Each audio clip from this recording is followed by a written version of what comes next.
coaches. Here's Joe French Julian.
Well, the two teams are on the ground for the 1991 Northwest Christian Amateur Football League Grand Final. The Boat Harbour Blues and Brooklyn Tigers are the two teams doing battle today. Last year, this time, it was Brooklyn Tigers and Circular Head Seagulls.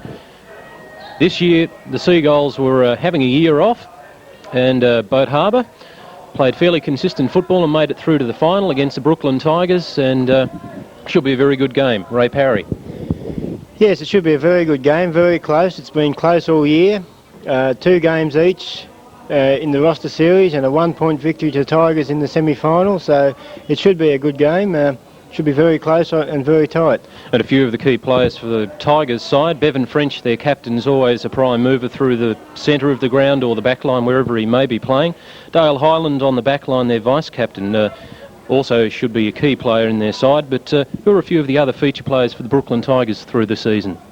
The other good players for Tigers are Rodney Wright, number 15. He's a player to watch. He's had a very good season. Brian Cameron usually plays on a wing, is a very good player. Philip Messenger. Don Zilstra at full forward is also a top player. Taking a look at the Boat Harbour Blues lineup, I notice Andrew McLaren had another successful season with goal kicking, 40 goals for the 1991 Northwest Christian Amateur Football League season, so another consistent year for him. But also Peter Marshall, their captain, is one of those players that could certainly make or break Boat Harbour Blues' chances in this grand final. So Peter had a year off last year, but back playing better than ever this year. Yes, Peter's had a good season, particularly the last half of the season. His form's been really good, so hopefully he'll carry that on today, and we'll see a good display of good aerial ruck work and also good marking on the back line. The coaches, Wayne Blaisley, the Brooklyn Tigers, Bob Ferguson, the Boat Harbour Blues. Well, Wayne had success last year with the Brooklyn Tigers. They're hoping to go 2 in a row, but these two teams have been traditional rivals since the Northwest Christian Amateur Football League started. Yes, they've been the first grand final these two played, and they've been the backbone of the league since it started, so it's appropriate that they be playing today. Boat Harbour Blues coach Robert Ferguson is also a premiership coach, and in his first season in 1988, and he'll be looking for 2 out of 2 years as coach. And the umpires for today, do you know who they are, Ray? The central umpires for today are Peter Dixon and Blair Davis. And the boundaries, Greg Price and Marcus Prentice, and the goals, Mr Earl Gillow and Mr Kevin Polden. Well, let's hope it's a game where there isn't anything spiteful and they don't have to work too hard. Yes, I think it'll be played in good spirit. I know both teams have got good coaches who want to see the right thing done, and I think that both teams will respond to their coaches. As far as ground condition goes, over the past 2 or 3 weeks we've had some fairly bad weather on the northwest coast, and the Wynyard football ground is in pretty good nick considering. Yeah, it's patchy in places, but apparently yesterday people walked across it and the water came up over their boots and it was a bit spongy, but today it looks quite good, and I was out on the middle there a while ago and it felt quite good, so hopefully it'll be a good track for which to play on. Well, it certainly won't be bone jarring like the grounds were for the first couple of months of the season anyway. Now the two teams are being called together for the toss of the coin and also an opening prayer before the game does start. So let's hope it's a spirited game. What's your selection? I think if Boat Harbour Blues can finish the game with the same 18 that they start with, I think they could take out a fairly narrow victory. Will be a fairly interesting contest. I've selected Brooklyn Tigers to win by 11 points, but it's certainly one of those ones a toss of the coin could decide it. Yes, be very interesting.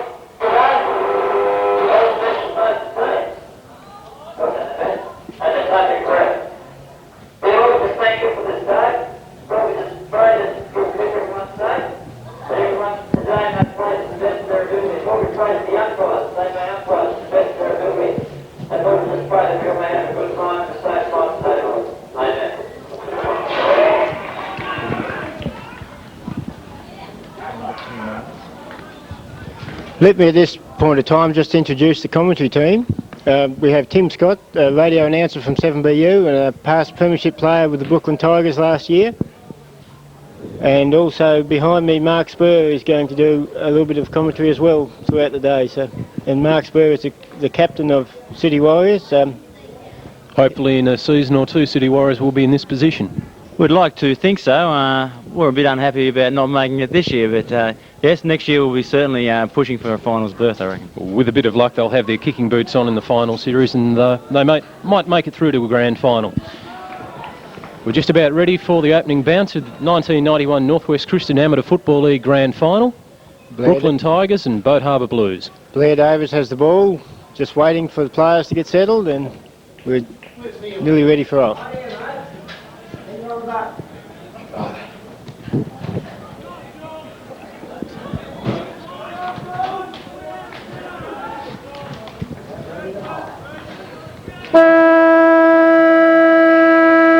Right, ready for the opening bounce? No one really got that tap.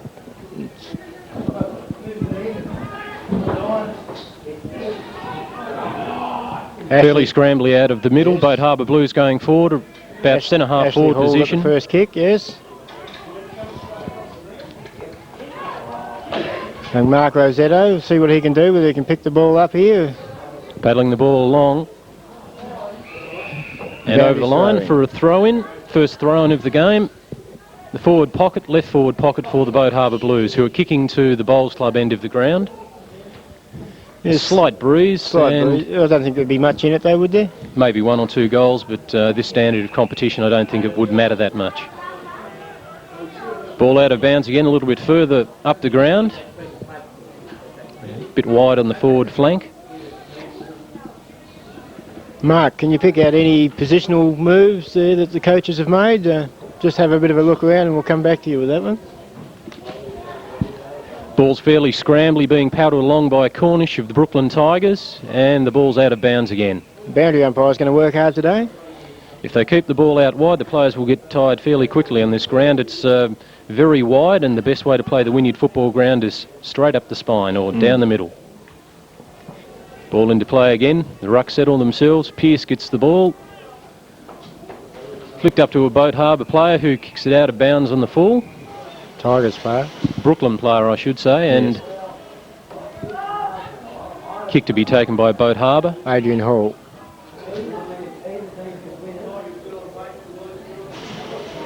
Very high ball, a hard one to mark. And it's been left to the back to Cornish to mark. Must have called out his opposition fairly early. He kicks towards the centre of the ground, and almost a good mark by a Boat Harbour player. Ball's been flicked forward. Adrian Hall there paddling along. Rod Cornish is thrown off the ball, yes, and he's got a free kick for it.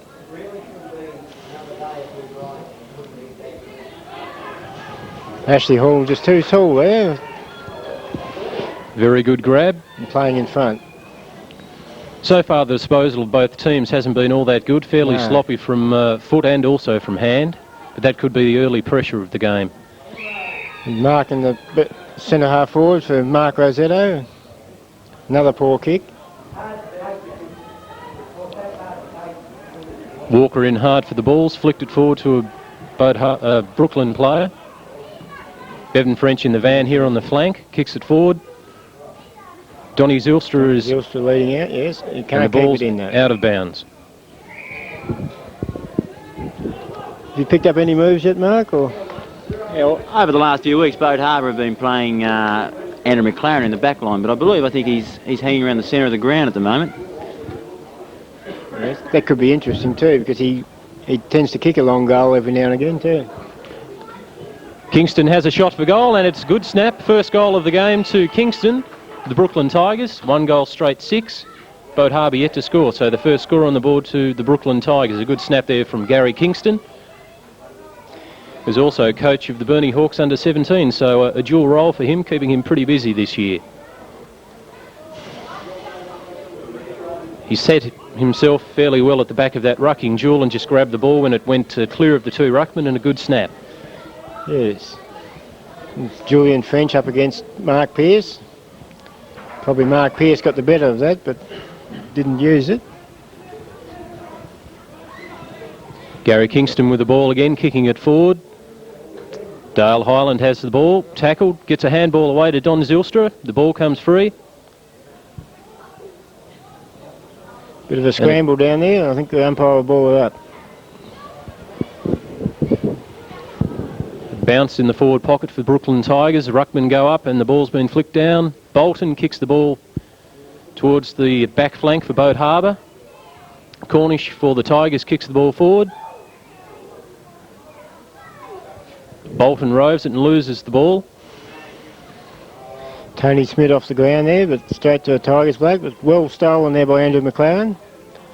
And a good mark there to Jimmy Hendricks. Plays on straight away. One of the better kicks we've seen so far during the game.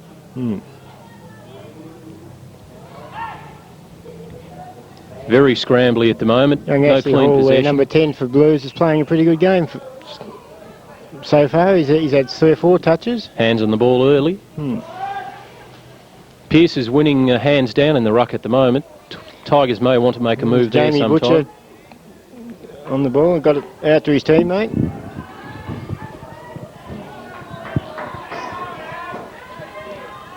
Ball moves to the wing now. That tackle definitely too high. Good call from umpire Dixon. Jason Beswick, and Jason Beswick plays on quickly with the ball to centre half forward for Boat Harbour. Leading out, but Peter Marshall should have taken that mark, but he kicks the ball forward now. has another chance at it, but loses possession. It's all Boat Harbour Blues out there, though. Adrian Hall. In the centre of the ground. Easy. Yes, the free kick downfield was met rather solidly a little bit late by Brian Cameron. No, Julian French, I think it was. I don't think there was any malice in that at all. It just arrived a little bit late, so a free kick to be taken on the 40-metre line. By Jason Beswick, yes. He should kick this. He's kicked longer goals than this all year. He should be aiming for the right-hand goalpost. Ball will go a little bit right to left. Con Donnelly on the mark. Not a bad looking kick, but the wind's taking it away. Yes. First score for Boat Harbour, behind. It's behind, yes. Hopefully not going to see like last year when Smith and Seagulls kicked a lot of behinds and that's really right. Threw the game away.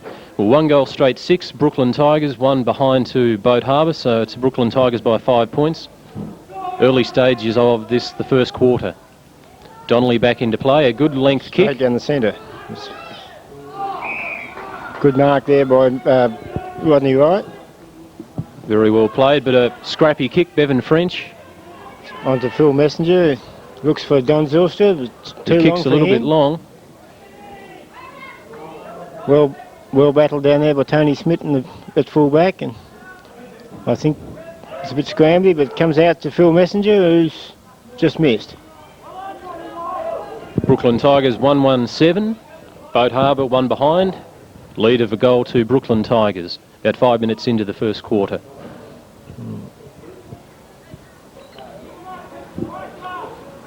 Andrew McLaren to bring the ball into play. Used to seeing him at full forward, the other end of the ground, but playing at full back. Yes. Possibly not a bad move in these early stages. Lovely kick back into play. Bevan French overruns the ball. Very scrambly play. Bolton for Boat Harbour first to the ball. Runs around it, but he's held it in there, but it comes out now to... I don't know who that was. I think it was Murray having a shot on goal and a behind to Brooklyn Tigers. So they're peppering the goals there at the moment. The last couple of scoring shots have been fairly close together. I'd say the pressure's fairly high at this early stage of the game because a lot of kicks are being taken hurriedly and not clean kicks, so the pressure is certainly on in these early stages of the game. You don't get an easy kick in a final, I don't think. Another lovely kick from Andrew McLaren. Rodney Cornish was waiting there for it, but his teammate touched it on the way through. Nice bit of dash, but a terrible kick, a little bit too high. Ashley Hall again spoiled that, but comes loose. Ooh, this is dangerous down here in this goal square. Andrew McLaren has the ball. Measures his kick. Lovely kick to Hall. Not so good that kick, but footing was not all that good. Pearce has the ball on the wing, kicks it towards the flank for Boat Harbour. With the sit was playing from behind, so Peter Marshall did have the sit, but got into the back of his opponent. Dean Walker will take the kick. Yeah. Rod Cornish had on his own, but he's elected to go for Bevan French, but nearly a good mark there by Ashley Hall. Just didn't quite stick long enough. Michael Parham with the ball out to Mark Pearce. Pearce knocked off the ball by Wright. Rodney Cornish, well played there by Mark Pearce. He did well there, and a good mark there by Matty Ferguson. He's gone for a pass to Blue, but Blue's not quite as young as he used to be. In all fairness to Blue, I think they're playing him probably in the only position they could play him today because legs don't carry him as quickly as they used to. Oh no, and on these heavy grounds too, he'd run out of puff fairly quick, I reckon. Cornish with the ball, wasn't making a great attempt to do anything with it, but the umpire says it's all right and it will be thrown into play. It's a little bit fortunate there. He did make a great attempt to get the ball to a teammate. Ball thrown in. Julian French down to Cornish, kicks it forward. Good attempt there by Messenger, I think it was. There's going to be a ball up here, I reckon. Oh, yes. The ball's been knocked free. Yes, Peter tends to let it go when it comes out free like that, and it's probably good umpiring. Palmer's kicked it forward, but the ball's been marked by Julian French. He's getting a few grabs too. Needs to get a few kicks around the ground because I think he's being beaten at the moment in the ruck. There's a throw there, yes. It was a bit fortunate there because Jamie Butcher let his man go on his own and he could have really broken clear there. I think I've seen more subtle throws so far this season in all grades of football than that. Good mark there by Adrian Hall, just forward of the centre. Kicks it into attack, a high ball, makes it hard for the forwards Peter to try and Marshall's mark up that. there. Can he get to it? No. Dean Walker. Dean Walker in defence. Favours Phil Messenger. Well A little played, bit but he slippery. slipped over. I don't think Jamie looks that interested. He's looking more interested in tackling, which you've got to get the ball first on these sort of days.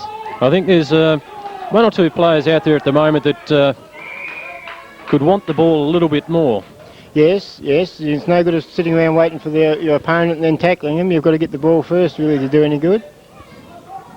The desire is lacking a little bit in one or two players, but I'm sure the coach will remind them of that at quarter time. Yes, Rodney Jones, nice tap on there to Andrew McLaren.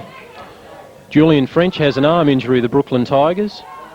Not too sure if they're going to get a trainer out to him or not.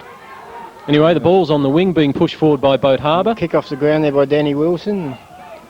Just too high for Peter Marshall. They're just falling down along that centre half forward position. Brian Cameron scrambles a kick out to no one in particular, to Rodney Cornish. kicks it back into the back of Brian Cameron, so very scrambly football at the moment. Dean Walker trying to get a handle on the ball. A good tackle by the Boat Harbour player. And it comes clear to Andrew McLaren. He's pushed well forward from full back. Good kick into attack. Jason Beswick on the ground there. He's broken clear. He's going to have a shot. He's Pretty good snap, but it hit the post. I couldn't see whether that hit the post or the goal umpire's legs. I wasn't quite sure. But it was the post, so it's another behind the Boat Harbour Blues. Makes them 3 behinds. They trail Brooklyn Tigers 1 goal to 8. Doesn't appear to be any clear system in the two teams at the moment. Ball's being kicked back into play. It's the centre half forward, centre half back position. Stacks on the mill, and umpire Dixon will bounce the ball.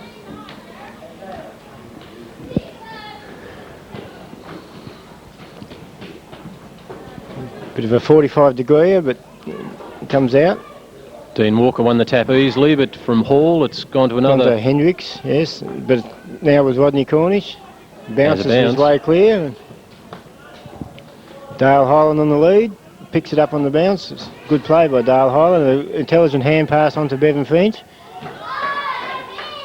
And onto Paul Trenham, who kicks a goal. Pretty good kick on the left foot. You could tell it wasn't his natural foot, but got quite a deal of distance out of that kick. Yeah, it's a good goal there to Paul Trenham.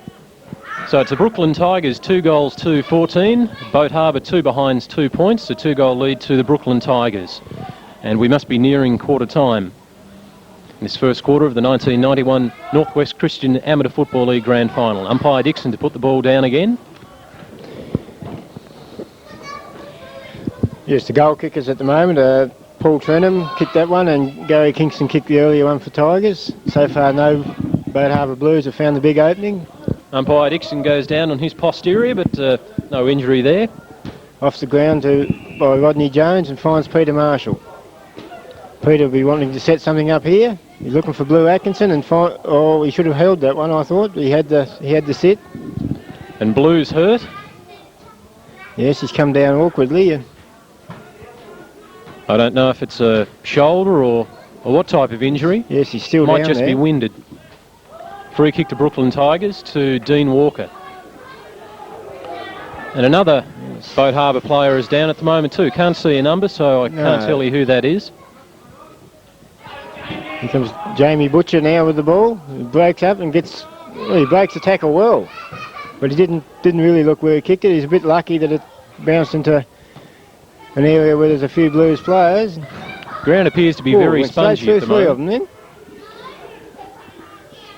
And they've marked there on the forward line and played on by Michael Here's a good Palmer. chance for the Boat Harbour side, but a he's terrible missed that. kick. He's out in the full, I think, yes. How's Blue going? He's back up on his feet? Yeah, up and running around again. Bad kick then by Palmer. Yes, I think he might have allowed too much for the win.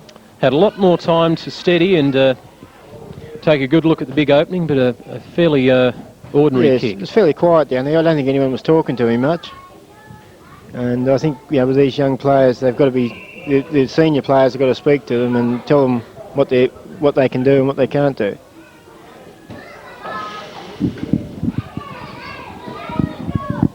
A bit of a scramble over there. I think we'll end up with the ball up out of this. No one seems to be able to get the ball out. A very untidy football there.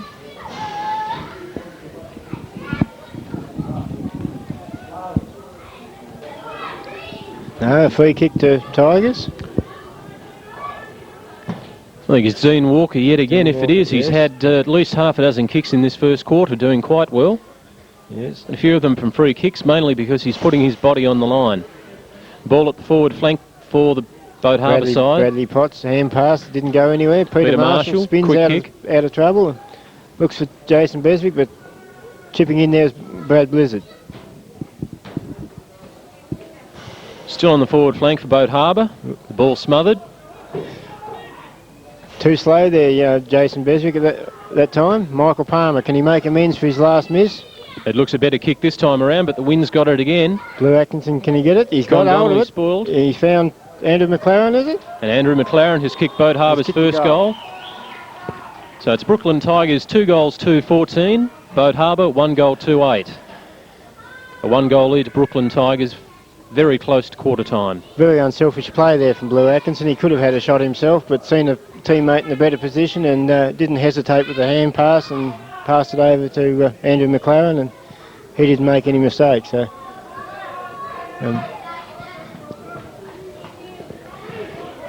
it's already shaping as though it's going to be a close finish. There's not much between the sides. No, I don't think a side will get away to a large margin lead-wise so far today.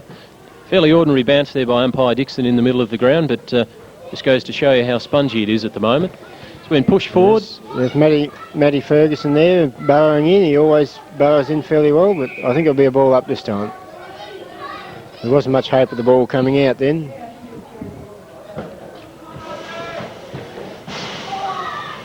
See how we go this time.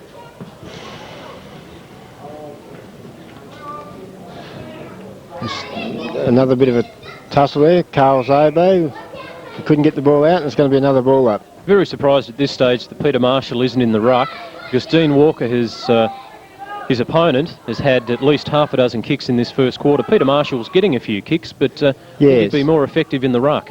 Yes, I thought he would be. It comes to Glenn Hendricks, and he has a shot, but it's... Lovely pass to his opposition player, Con Donnelly. Kick from the full-back line to the back flank. The Boat Harbour Blues bloke went a little bit too far up. And Cornish hand passes to himself. Yes. That should be penalised, and has been by umpire Dixon, holding the ball. The idea was all right, but hand passed it to himself and was still being tackled, so holding the ball. Oh, there's a bit of a crude tackle there. If not the mark, definitely in the back. Yes, Rodney Jones. Solid looking customer. Yes. Good attempt on a mark there by Jason Beswick for Boat Harbour. Palmer onto Marshall, onto McLaren. He's fumbled the ball but still has a chance. He couldn't get the boot to the ball, but he's held on to, and he's going to get a free kick. Well, here's a chance for Andrew McLaren to kick Boat Harbour's second, indeed his second goal, and level the scores. Yes. He'll be kicking this from about 35 metres. That line's 40, isn't it? Yes, that's right. Yes. Holding up in the breeze, but Blue Atkinson in the front of the pack. He's paid back the compliment. Blue passed the last one to him, and he's passed it back. So dead in front. Couldn't miss this. No, he won't miss this. Very close to the man on the mark, but it's a goal. Blue Atkinson's kicked his first. And the scores are 2 goals 2-14 to the Boat Harbour Blues, 2 goals 2-14 to the Brooklyn Tigers. Yes, we can't get much closer than that, can we? Must be very close to siren time. I think the scoreboard might be out. I think there was 3 points kicked up that top end. You may be right. We'll have to get that checked by the goal umpires at quarter time. Yes, I think I've got a feeling Boat Harbour may be a point in front. But that's what we're going to be talking about today. A lot is points, I think, because I don't think there's going to be a lot in it. There's only going to be a matter of 1 or 2 goals at any time through the day, I think, the way the game's shaping. Looks as though it's going to be a fairly close tussle all day. To the forward line for Brooklyn Ooh. Tigers, an easy Gary mark, Kingston missed there. breaks through, but he can't beat the lot of them. Yes, he didn't try to get rid of the ball, so according to the umpire, and a free kick to Tony Smith. No doubt Faulkner of the Brooklyn Tigers is ruining, missing that fairly easy mark now. Yes. Ball's about to be kicked out of the defensive area by Pearce. It's a wobbly old kick, but marked by Ashley Hall. He plays on to cousin Adrian, who gets his kick away into the centre of the ground. Dean Walker has another chance for yet another possession, gets a handball away quickly, but Ashley Hall has the Ashley ball. Hall again. He's been a good player. But yet again, poor delivery of the ball by a Boat Harbour player, but it's happening from either side so The far. free kick there, pushing the back, goes to Bakes. number 35, yes, Paul Bakes. What can Another he do? solid customer, a lovely Yes, torpedo he's a solid punt fella. to the forward flank. Dale Highland Dale has Highland's a chance. got it, and I think he's held it. Oh, it was Very a bit lucky fortunate there. Wasn't an attempt to hand pass the ball away, but I think the umpire was on the blind side there, so we'll give him the benefit of the doubt. Yes, I think he was. Oh, there's another 45 degree. I think the umpires at quarter time might decide to throw the ball up for the rest of the day. Yes. Highland, a quick kick forward, And and he's kicked a goal. it's a goal. He won't let us forget that one, will he? Certainly won't. Single goal kickers so far for Brooklyn. Gary Kingston, Paul Trenham, and also Dale Highland. So they're 3-2-20. Boat Harbour 2-2-14, but we believe that might be 2-3-15. So either way, 5 or 6 points in it so far. Not a bad snap there by Dale. No, it's cleared the full forward and full back and just kept on going. Blair Davis has the ball back in the middle and puts it up. Now that's a better bounce.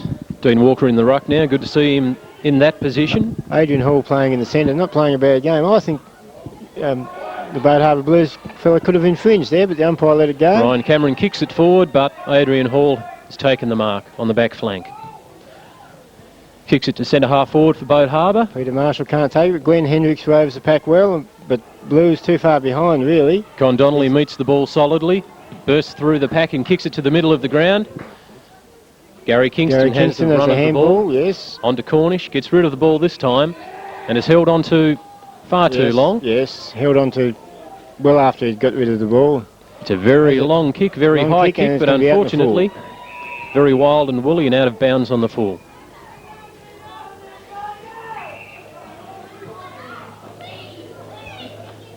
Ball back towards the back flank, but a Boat Harbour player is being held onto by Cornish. That's Bradley Potts. A better looking kick towards the middle of the ground. Paul Trenham with the ball, tried to get the hand pass out, but they all got swamped. Yes, I think the Blues fella come over the top of the whole pack, and I think that's what the kick's been given for. It's good to see the umpires are protecting the player that is willing to make the play and go in for the hard ball. Yes, I think it's good that they penalise the person who comes in on top of an already existing pack too, because it Pass only was makes on it to Bevan worse. French. He's taken the ball, run to centre half forward and kicked a long goal for Good goal. the Brooklyn Tigers. Very good play. They're now 4-2, which is 26. I wish that person wouldn't blow their horn. It sounds too much like the siren. 4-2, 26 to 2-2, 14. So the Brooklyn Tigers in the last 5 minutes or so, when they've journeyed forward, have used the ball a little bit better than Boat Harbour, which also includes a kick out of bounds on the full by Cornish. Yes, that's a 2-goal margin, and that's quite a margin when you consider how close these sides have been all year. You consider how quickly Brooklyn were able to score those 2 goals. Certainly not beyond the realms of probability that Boat Harbour could score goals just as quickly. Yes. Michael Palmer, yes, I think he had it too long there, and he's been penalised. Trying to do a little bit too much with the ball that time. Yes. Dean Walker with yet another kick. I think he'd have to have the leading stats so far in this first quarter. There we have it, it's quarter time with the Brooklyn Tigers. The mark wasn't paid. A young righty there wanted to have a shot, but Peter Dixon overruled him, so I don't think he'd have kicked it in. Very ambitious, about 100 metres out. 4-2, 26, 2-2, 14. Brooklyn Tigers leading by 2 goals. Yes. Bob Ferguson rallying the troops, and Wayne Blaisley to give his message to the Brooklyn Tigers boys. I think Bob would be a little bit disappointed with the last 7 or 8 minutes of that quarter. His team had a pretty good quarter up until then, but they seemed to let a couple of goals go by and let Brooklyn Tigers in for a handy break at quarter time. I think the endeavour of the Brooklyn Tigers players improved in the second half of that quarter. There for a 5-minute period or thereabouts. There were a few players not willing to go in for the hard ball, but they seem to get their minds back on the job, and therefore they've got the 2-goal lead at quarter time. Yeah, some of the better players, for the Tigers... Definitely Dean Walker so far. Dean Walker, definitely. He's played well. Bevan hasn't done much yet. Rodney Cornish has had a few touches, and... Gary Kingston proving elusive as usual on the forward line. Gary Kingston's been a very handy player. And also number 2, Philip Messenger, has had quite a few touches as well. 2 Halls for Boat Harbour have been playing well for them in the first quarter. Adrian Hall and also Ashley Hall. Yes, Adrian and Ashley, yes. And also Bradley Potts around the grounds had a few kicks. Andrew McLaren, when switched to the forward line, was in it even more, kicking a goal, and lovely kick to the top of the goal square with Blue Atkinson finishing off the fine kick with a goal. Yes, there's been too many of the Blues that haven't really been sighted yet. Danny Wilson's hardly had a touch. Andrew Miller's hardly had a touch. Jason Beswick hasn't done much yet. Jamie Butcher hasn't had a touch. It will be interesting to see whether or not Peter Marshall goes into the ruck, because at the moment, whilst he is getting kicks, he's getting them too far out from goal to score himself, and Dean Walker is getting quite a bundle of kicks, so I think he'd probably be better served in the ruck. Yes, I think they'd nearly be better served with him in the ruck, and probably Mark Pearce at centre-half forward. I don't think his fitness would be any worry, so I can't really understand why he isn't in the ruck. No, he's certainly got reach advantage on anybody else in the league, and it seems a pity to see that advantage wasted. Dale Highland on the forward line snapped a goal in that quarter too, so proving that he still knows where the goals are. I'm a bit surprised that he didn't line up on the back line. Yes, he's played the last couple of games in the forward line. He's kicked a goal each of his last 3 or 4 games, and so he's really amazed me this year, the turn of pace that he's been able to produce. And Dale's always been fairly slow, but he's been able to get away from his man a bit just in the first 5 metres or so, and if you give somebody like Dale a 5 metre start, you can't stop him. Well, either team have players that are down at the moment that can certainly lift. If Don Zylstra comes into the play a bit more for Brooklyn, well, they could certainly widen their margin a little bit. Trenham kicked 1 goal, but from all reports, his goal kicking through the season's been pretty good too. 14 goals in the roster season, so if he comes alight, Brooklyn could look forward to a few more goals. But on Boat Harbour side of the ledger, Marcus Rossetto could get a little bit more of the ball, and yes, he hasn't had much, has he? Jason Beswick, if he could fire up, Peter Marshall, if he could fire up, certainly yes, we could have quite a few more goals in this quarter. Yes, Michael Palmer's had a few touches, but he's tried to do too much at times, I think, and a lot of his good work's come undone. But here we go, ready for the second one. Peter Dixon holds the ball in the air. Quarter number 2.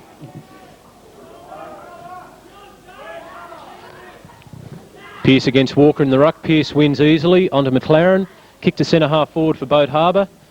Peter Marshall spills yet another one. Jason Beswick having the shot for goal and straight through. We mentioned him just a moment ago, and yes, he just kicked his first for Boat Harbour. That's just the start that Boat Harbour needed to peg back that lead. So many games of football are won by clear possessions out of the centre. The more that you can get out of the centre cleanly, the easier it is to get fast goals. Yes, it is, and it was good work there by Peter Marshall, because Bevan French had to sit on that one, and he just tapped it over his head, and Jason Beswick was running into the space, and he had made no mistake of the kick. Even if Peter Marshall isn't taking marks, he gives them someone to look for, and you know the ball's going to go to the ground. He'll either try and take the mark or force it down. Yes. Dean Walker from the centre bounce, hand pass to no one in particular. Ashley Hall onto Andrew McLaren. Yes. Kick to the forward flank for Boat Harbour, but the Brooklyn Tigers player should get there first. He didn't though. A little bit slow. Yes. Bevan French and Jimmy Hendricks. Jimmy Hendricks reads that better, but it's still in play. Bevan French has the run of the ball here if he can pick it up before the line. He has just.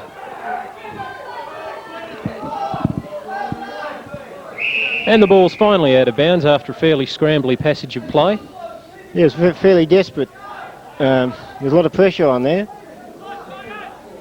There's a bit of work done in the ruck there by Pearce, and it goes over the back to Rodney Wright. Rodney Cornish off the ground, but straight to Adrian Hall. Gets his kick away, but another high kick makes it hard for the forward line players. Jason Beswick couldn't hold it, but Blue Atkinson's got it, but it sprays the kick out. But Matty Ferguson, can he pick it up? No, it's going to be a Tigers man to clear. Definitely but no, tackled too high, too the Brooklyn's Tiger player. Who's that? Paul Bakes, isn't it? Yes, Paul Bakes. Last line of defence. We might have run over the mark there a bit too. Another high kick. Picked up by Cornish. Kicks it towards the middle of the ground. Here comes Jamie Butcher. No, bundled out of the way. And a good mark there to Bradley Potts at about centre half, Brad. See whether they can set something up here. Good length in his kick to centre half forward, and a lovely grab by Peter Marshall. Just too much reach there, I think. Didn't like the attention there of Dean Walker. Blue Atkinson on the lead. Can he get it? No.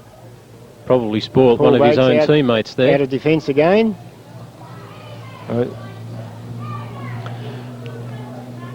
He's getting a few touches this quarter. He's been in amongst the action in the opening couple of minutes of this second quarter. Peter Dixon will bounce the ball down between the forward flank and full forward position for Boat Harbour. No clear winner in the rucking duel. Boat Harbour player hand passes the ball away. Brooklyn Tigers in the van, kick off the ground, and Adrian Hall the first player to it for Boat Harbour. Long kick forward. Con Donnelly drops the mark. Well, that was fairly interesting. He was being tackled, being held by one arm, and placed the ball down, a bit like a touchdown in rugby. A bit like a rugby touchdown, yeah. Would have been a bit hard trying to penalise for that because he was being held by the arm, so yes, probably a wise decision by the umpire to let it go. Yes, I think so. I think Dean Walker onto Bevan French. Good delivery from Bevan to Paul Trenham. Paul Trenham, yes. He on the true wing position. Should be able to set something up here for Tigers. Yet another high kick. I think both teams have to look at their delivery to their forward lines. Anthony Cornish off the ground. Brooklyn Tigers player had the perfect sit there but couldn't take the mark. Not 10 metres, so there's a bit of pressure on there on the Blues back line. Good pick up there by Dale Highland. Not a bad snap, but a behind for Brooklyn. No, it's out of bounds. It hit the point post. I thought that was through, but a bit deceiving there. The wind certainly is holding the ball up at the bowling green end of the ground and making it hard for snapshots and deliberate shots on goal. Greg Price brings the ball back into play. Yes. Don Zylstra at the top of the goal square has a chance, but the ball's been whisked away by Boat Harbour. You see the Blues have got the runner out. Brad Hanson's out. Whether there's going to be some changes made. Shot on goal by Brooklyn Tigers player across the face. Out of bounds on the full. Bolton kicks back in for Boat Harbour. But Dean Walker first to the ball. His kick. No, it's not going to come around. Not a very good one. No. A behind. We better go with what the scoreboard says until we know it's right. But 4-3-27, 3-3-21. So far it's Brooklyn Tigers leading by 1 goal. Long kick into play by Andrew McLaren, but straight to a Brooklyn Tigers player. That's Brendan Murray. Brendan is his name, that's right. Not a bad kick to the forward line this time. Don Zylstra was ready for the sit, but didn't go for the mark. Adrian Hall trying to break free, gets a handball clear. Comes out to Hendricks. Can he get his kick in there? Jimmy gets his kick towards the wing. It's out to Jason Beswick, but over his head and Peter Marshall. Peter Marshall has the sit. Academy Award there, I think, for Peter Marshall. I think he was playing for the free kick, and you've really got to wait for the whistle to go and just keep playing the ball. A good mark by Andrew McLaren. I think the umpires are doing the right thing. They're only paying the genuine free kick. Yes. Oh, that was a bit of a lucky one. You might have spoke too soon there. I think the whistle was blown a bit quick, but we'll take that one. I'm sure Fred Pearce will enjoy that one. A good kick to the forward line. A good mark there by Peter Marshall. Coming into his own a little bit now. Maybe I could have been wrong saying he should be playing in the ruck. Yes. But possibly he's enjoying a bit more freedom with Dean Walker playing in the ruck away from him. Bevan French being a little bit shorter. One thing in the league this year, though, in general, the ruckmen have been a bit shorter than what they were last year. The taller players, like Brooklyn Tigers, had the big fella in Darren Puker last year. Well, they haven't got him this year. Ball out of bounds yet again. It gives Peter Marshall a bit of a luxury because he's got so much advantage on everybody else. Deep into Boat Harbour's attacking zone, the forward pocket. The table cape end of the ground. Andrew McLaren goes up and comes to Rod Cornish. Brad Blizzard flips over and lets in Jimmy Hendricks now. Having a bit of a dirty game so far as Brad Blizzard. Yes, he's not really had a touch, and a good mark out of Andrew McLaren right on the boundary line. Now this will be a testing shot. He's going to pass off to Adrian Hall. Adrian Hall's have a shot from about 30 out. Yeah, it's just inside the 40-metre line, so about 35 metres out from goal. Probably kick from about 35. Should be able to make the distance. Accuracy is the telling question. Yes, straight over the goal umpire's head. A goal to Boat Harbour as an interchange is made for the Brooklyn Tigers team. On is Julian French, and off is Zarbo. So it's 4 goals, 3-27 apiece. 2 goals so far this quarter to Boat Harbour.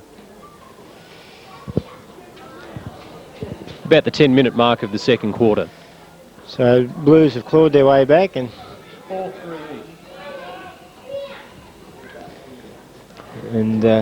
Blair Davis to put the ball down in the centre of the ground. That's a good bounce. bit of a scramble in the middle, but comes out to Bevan French. Good long kick to the forward line. Yes. Dale Highland caught out of position, but eager to contest it on the ground. Comes out to Tony Smith, but he gives it straight off to Paul Trenham, who... No, Rodney Cornish has got the ball right in front of goal, but he'll have a shot. Through. Yeah, he'll have it. He's missed it, though. Normally a fairly safe bet that he gets the ball anywhere near goal, he'll have a ping. Yes. Schmidt's about to bring the ball into play for Boat Harbour. Looks like Boat Harbour Blues have called for the doctor. Their interchange player Les Roberts-Thompson has arrived off the flight from Melbourne, so hopefully we'll see him in action soon.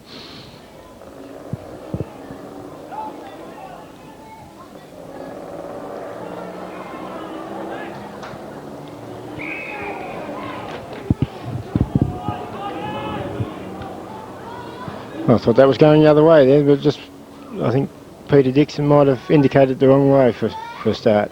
Boat Harbour towards centre half forward, but it's been picked up by Cameron onto French, and he kicks it towards the forward flank for Brooklyn team. Jamie Butcher makes a gallant attempt. I think he was going for a classic catch. Jason Beswick falls over. Yes, lost the ball there. Phil Messenger on to Bevan French. He's got plenty of time to have a look up the field and kick it towards the forward flank. Kicks well, Bevan, doesn't he? He always looks for somebody who kicks long, which... Yes, you can definitely see he's played Northwestern Football Union games, quite a few with Smithton and also quite a few games with Wynyard. And he's marked the ball. It makes a lot of difference in this sort of competition too, if you do kick the ball long, because it usually takes a couple of kicks to get it back again. Well, we've just given him a rap, and he missed a pass then to Messenger. Overshot with the kick just a little bit. That's out of bounds wide of the wing. With the score 4 goals 4-28 to 4 goals 3-27.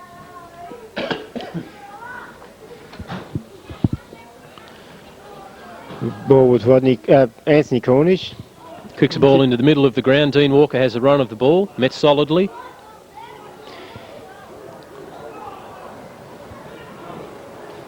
Rodney Jones there kicked it straight into his opponent. There's a bit of fumbling going on there. Marcus Rossetto gets a quick kick at the ball, but it goes straight up in the air. Off the ground by Julian French. Puts Jamie Butcher in for his first kick of the game, I think. No, he can't get away. He's been penalised. A little bit slow with disposal that time, so he's been penalised.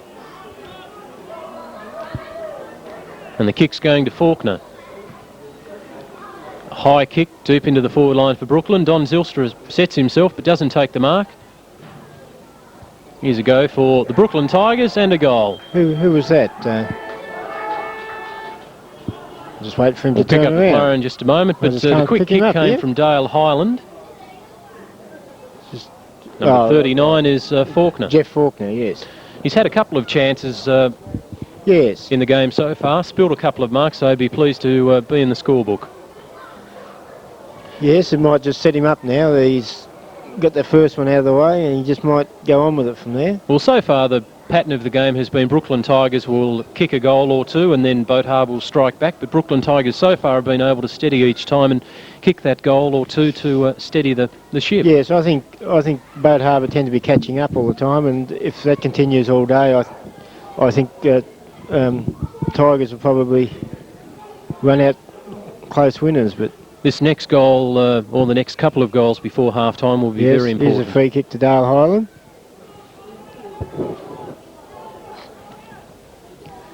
Kicks to a lead for Don Zylstra, but kicks a little bit too long. Tony Schmidt. Ooh, Tony Schmidt has the ball. That was a he's bit lost malicious. He's lost it. He's taking it off him.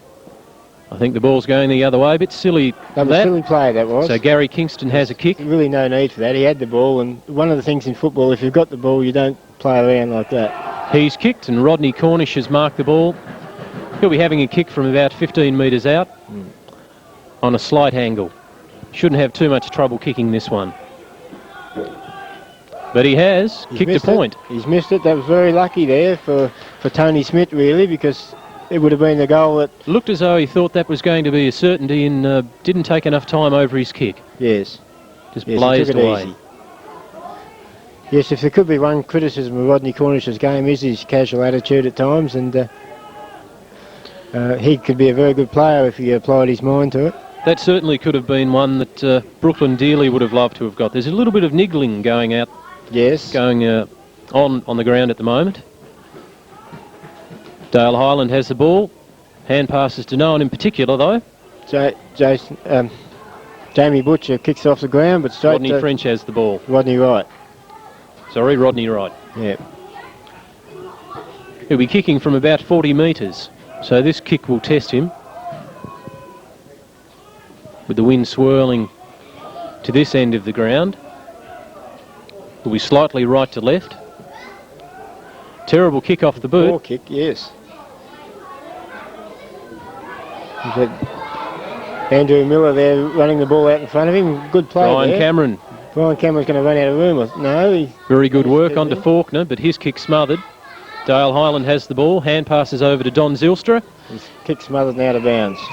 A good smother by Adrian Hall. A bit of pressure there for the Blues back line, but they stood up to it quite well. But it's still on there. They've still got to get the ball out of there. So A fairly crowded forward line at the moment for Brooklyn Tigers, so they're making scoring opportunities very hard. yes, nobody at home here for the Blues. It's all nearly all Tigers. Brad Blizzard flicks the ball forward. Rodney Wright kicks it forward, but a very crowded forward line yet again. Ooh, And you'll notice, Ray, that most of the players are sticking to one side of the ground. Yes, there's not much play at all out this side. Now players are heading in all sorts of directions. The pass is on. Mark Pearce has it, yes. He's going to get caught here, I feel. No. Peter Marshall can't quite grab it, but Matty Ferguson runs onto it and had to kick high to get over his man and lost the distance that time. Oh, that's nearly deliberately out. Out of bounds. He didn't really make much attempt to keep it in, but I suppose he didn't have much option either. Between the forward flank and full forward position for Boat Harbour, so it ball got up the other end of the ground fairly quickly. At the moment it's Brooklyn Tigers 5-5-35, Boat Harbour 4-3-27, 8-point lead to the Brooklyn Tigers. A hurried kick, but Adrian Hall has the mark. He'll be looking to Mark on the 40-metre line. He's push Boat Harbour well into attack. Looking He's for Andrew passed to McLaren. Andrew McLaren. He'll be kicking from just inside 40 metres.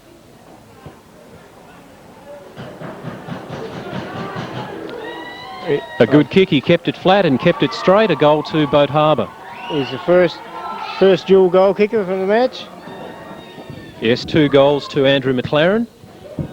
The score is 5 goals, 5-35 to the Brooklyn Tigers. 5 goals, 33 to Boat Harbour. 2 points the difference.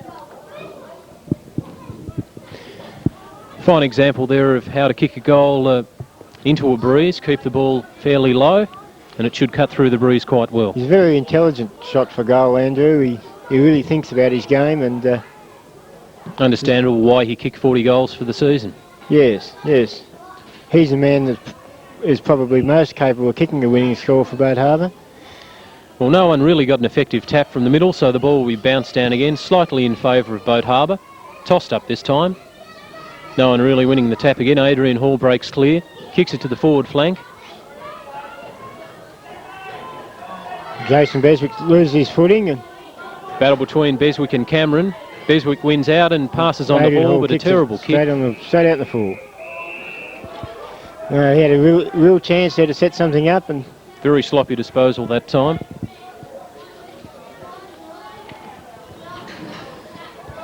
Peter Marshall giving a few instructions.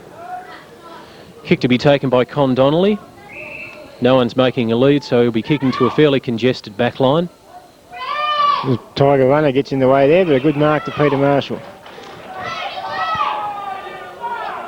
It's been paid the other way. I Paid think the other way. I couldn't. very lucky that time, Brooklyn Tigers. Yes, I thought that was a little bit unfortunate for Blues, because I thought Peter Marshall had the best of that. But Definitely did take the mark, but umpire saw it differently. yeah, well, that's what. Rodney Wright trying to follow on from the tap. Stacks on the mill, but Phil Messenger breaks free. Tackled high and will take the free kick.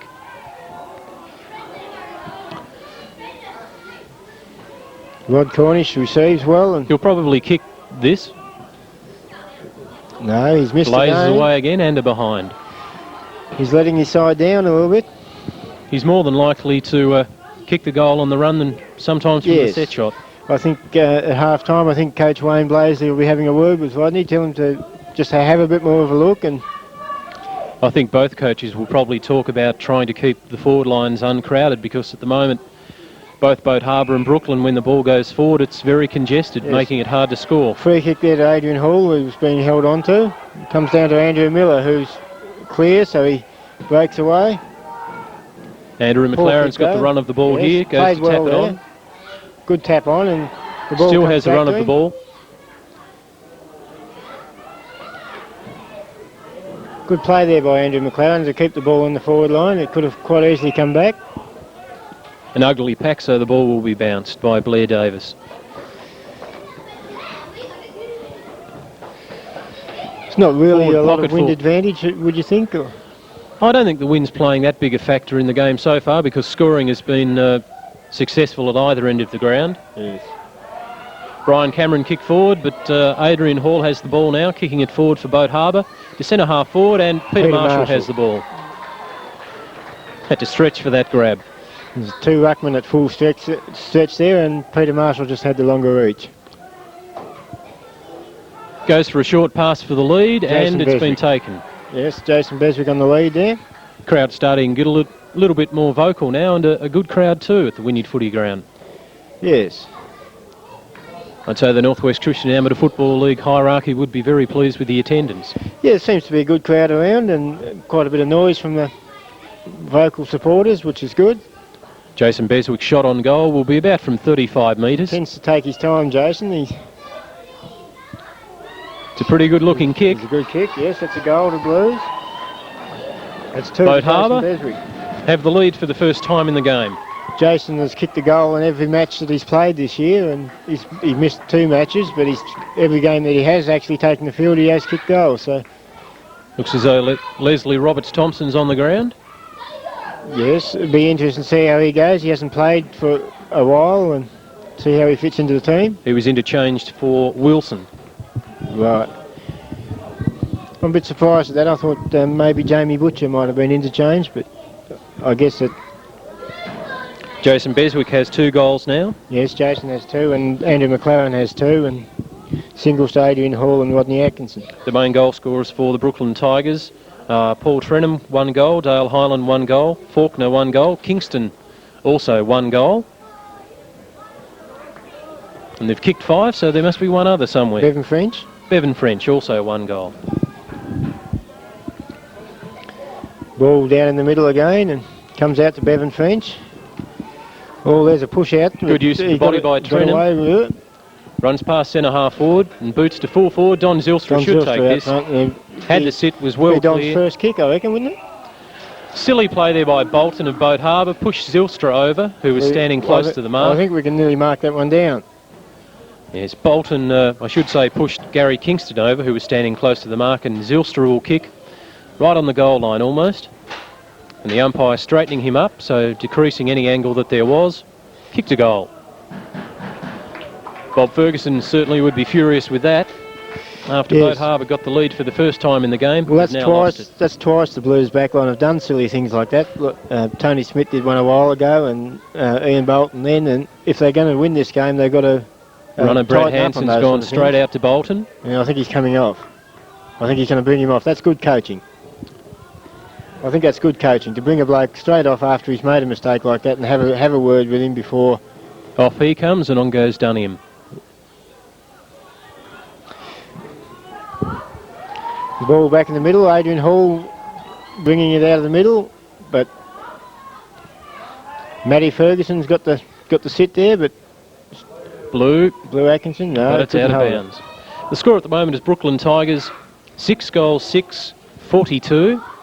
To Boat Harbour 6-3-39, even though the scoreboard, I think they may not have a 4 and a 2. They've got 5. They haven't they haven't changed the bottom part. No, I don't think they've got a 4 and a 2 at the moment. So 6-6-42 to 6-3-39. They've gone to sleep in the scoreboard. I think they've forgotten to change the bottom part of the scoreboard. Out of bounds again, the forward pocket area for Boat Harbour. Fairly expansive pockets here at the Wynyard ground because it's such a wide ground. I think the runners are going to be tired by the end of the day. I see Robbie Rosendale going out there again. They have been very busy so far. Yes.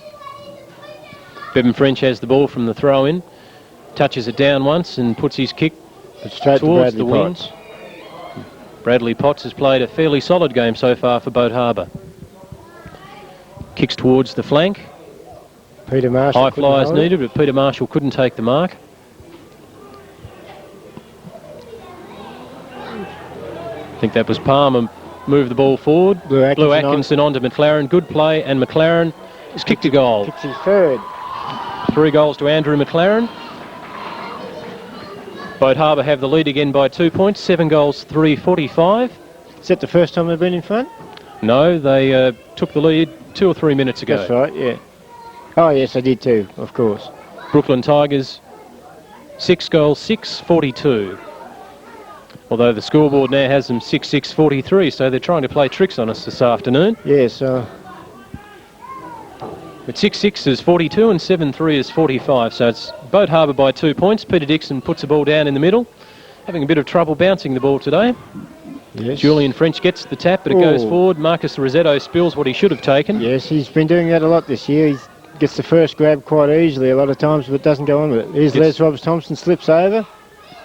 Bevan French gets a scrambly kick to it. And it's half-time in the Northwest Christian Football League Grand Final. Brooklyn Tigers and Boat Harbour. Sees Boat Harbour leading by 2 points, 7 goals, 3-45 to 6 goals, 6-42. Yes, a good half of football, and it's going to be a close game right through. And some good players there. Andrew McLaren with his 3 goals is really probably the best on the ground at this stage. Certainly is. Dean Walker was a little bit quiet that quarter, so Andrew McLaren would be taking the vote so far. Yes, I think Andrew would be the best on the ground at this stage. The main goal scorers for the Boat Harbour team, Andrew McLaren 3 goals, Jason Beswick 2 and Blue Atkinson 1 goal. And for Brooklyn Tigers, Bevan French has 1 goal, Paul Trenham 1, Dale Highland 1, Faulkner 1 and Kingston 1. So single goal kickers for the Brooklyn side. Yes, I think that's a telling point too, that the Tigers haven't got any one forward that seems to be dominating their forward line, and unless Don Zylstra or Gary Kingston can get in there and get a few goals, I think they could be wanting at the end. I think the main trouble that both sides will have to work on in the second half, if they hope to win this game and win it by a decisive margin, is to open up their forward lines.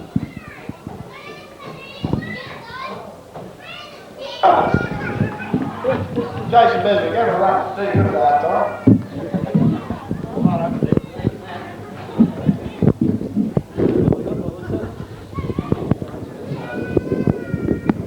Right, the runners are ready to start.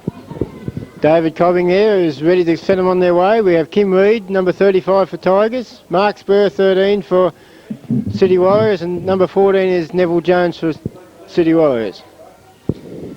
Right, we have Rodney Jones,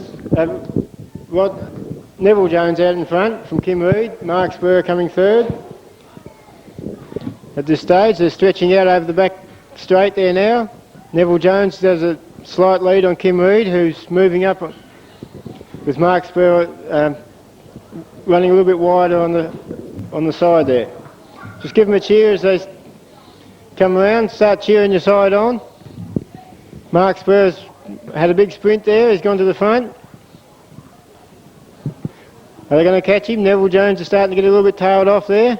Kim Reid's trying to catch up to Mark Spur. I think Mark might have it. Come on, cheer them on as they come up the straight here. Give them a cheer. Mark Spur's stretching them out. Stretching them out now. Neville Jones is tailed off. Kim Reid, I think Mark Spur's got it. Give him a hand. Give him a hand, ladies and gentlemen. That's the third year in a row, I think, that City Warriors have won this race. Mark Spur, I think, victorious last year as well. So, now, I don't know whether there's any ladies about or not. Any ladies around for the ladies' race? Looks like the ladies' race probably is not going to happen, unfortunately, unless we've got some runners. Have we got some runners for the ladies' race?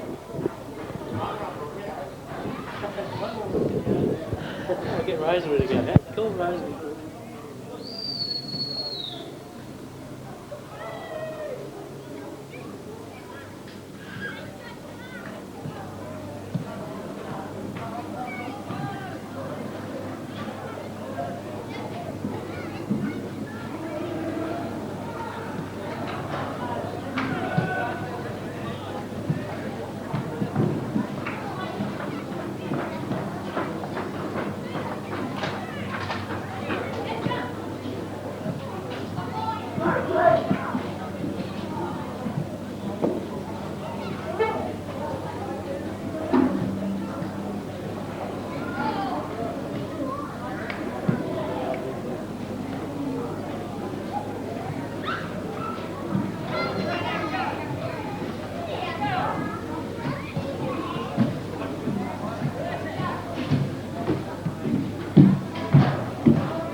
Tigers are out in the ground, the umpires are out in the ground. We're just waiting now for the Boat Harbour Blues to reappear.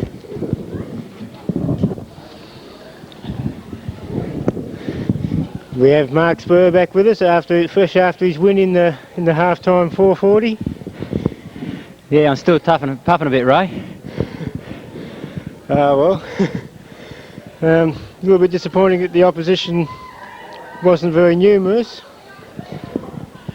Yeah, well, probably that was a good thing on my behalf, lack of opposition. That's probably the only reason I got across the line.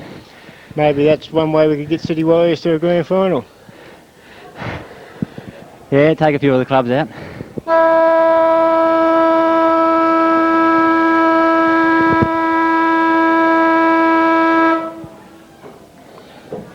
Maybe be some fines for late out, do you think? Start fining the clubs for being late back out on the ground? Or? Well, I think so. Well, they do it in the other leagues.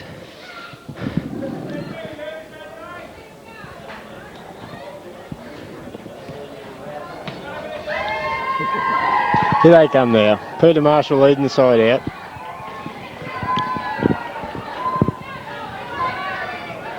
Now, I've been watching the game from the sidelines for most of the first half, so pretty impressed with the standard of football. Yeah, it's been pressured. You know, it's been a bit scrappy in places, but that's pressure that does that to any final sort of like that. So, Andrew McLaren has kicked 3 goals. He's probably the best player on the ground at this point, from my point of view. I don't know what you think there. Yeah, no, he's put in well. Although I know Adrian Hall got a lot of possessions around that centre of the ground. Yes, Adrian has. He's given them that drive forward, which is necessary in a football match. See how they're going to line up now. The boundary umpires to go to their corners, ready to start the second half. Umpire Blair Davis puts the ball in the air, waiting for the timekeepers. Score at half time.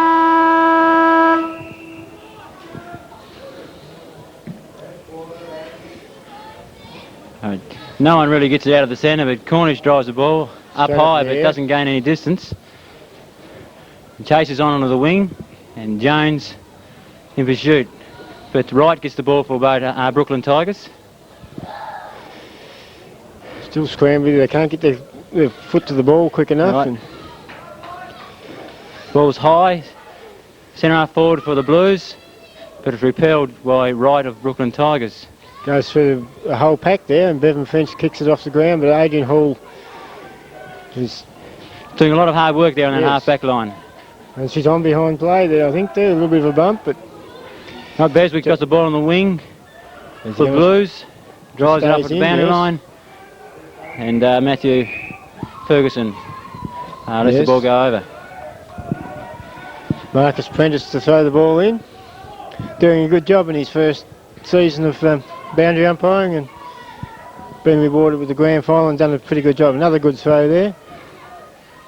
All right, Jones handball out for the Blues. All right, we've got some space here for Boat Harbour boy in Zavo. Mark Rosetto. Mark Rosetto. On the wrong side. Free kick here to Dean Walker. It swings around, but it's going to go straight to Andrew Miller. I think Boat Harbour need to settle down here and try to look for someone up that forward line instead of just blazing it away. Yes, Boat Harbour got a good opportunity here. If they can kick a couple of quick goals, it could dishearten the Tigers, and it's probably all they need to do. Cornish out in the wing for Brooklyn takes the ball. Handball's over the top. And Brooklyn, once they drives it forward, into the half-forward line for them. And Brooklyn drive it forward, but Potts for Blues will repel his attack, driving the ball back towards the centre. Bevan Finch should collect this ball. I think he might have gone too wide, is he? No, he's just in. Push it out wide. I think Dale Hyland out there takes the mark.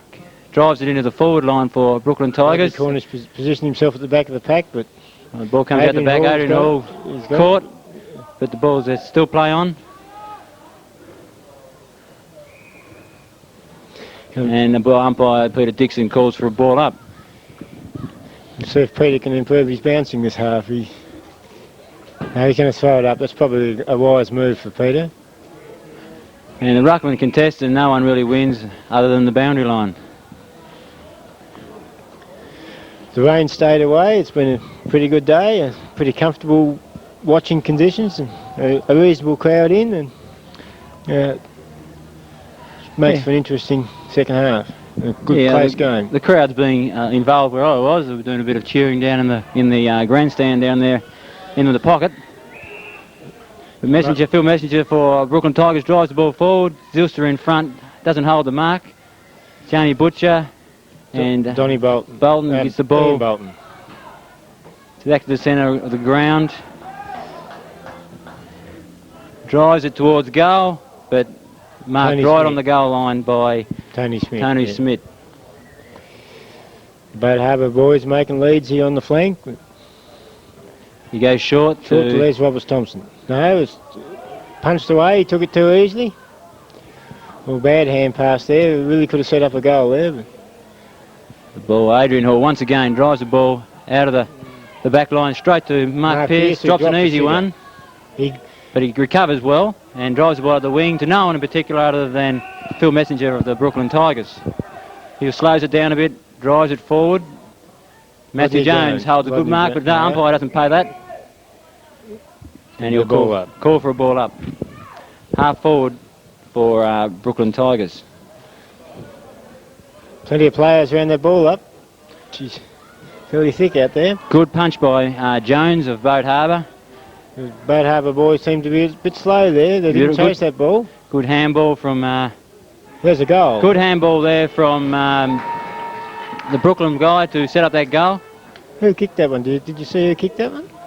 It came out there awfully quick. I wasn't expecting that one to go through. No, I didn't pick it up myself, Ray. No, I didn't pick up who kicked that. No pats on the back either, so... I don't know whether the cameraman picked it up. But there's a good handball over the top there by Brad Blizzard to set that goal up. Yes. He opened up the space for his teammate to drill the ball into the open goal square. We'll have to find out who kicked that one later on, I think.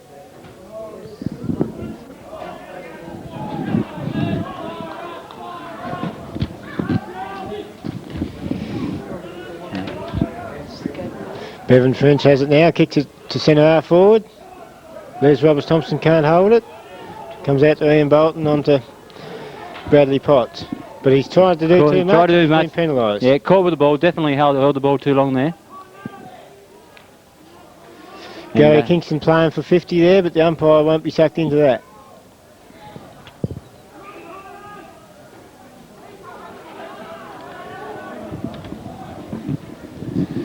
He's taking his time. He's having a set shot for goal, Gary.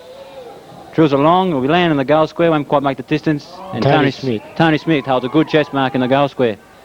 He'll slow it down and look for his man, which he does, and he finds Jones of centre half back position.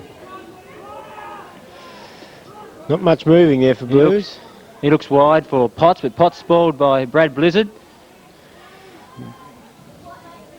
And Brooklyn Tigers drives the ball forward, but screwing off the side of the boot, out on the full. Brad Blizzard's probably had more touches in this quarter than what he had for the whole first half. He didn't seem to be in it at all the first half, but he's done a couple of useful things this quarter.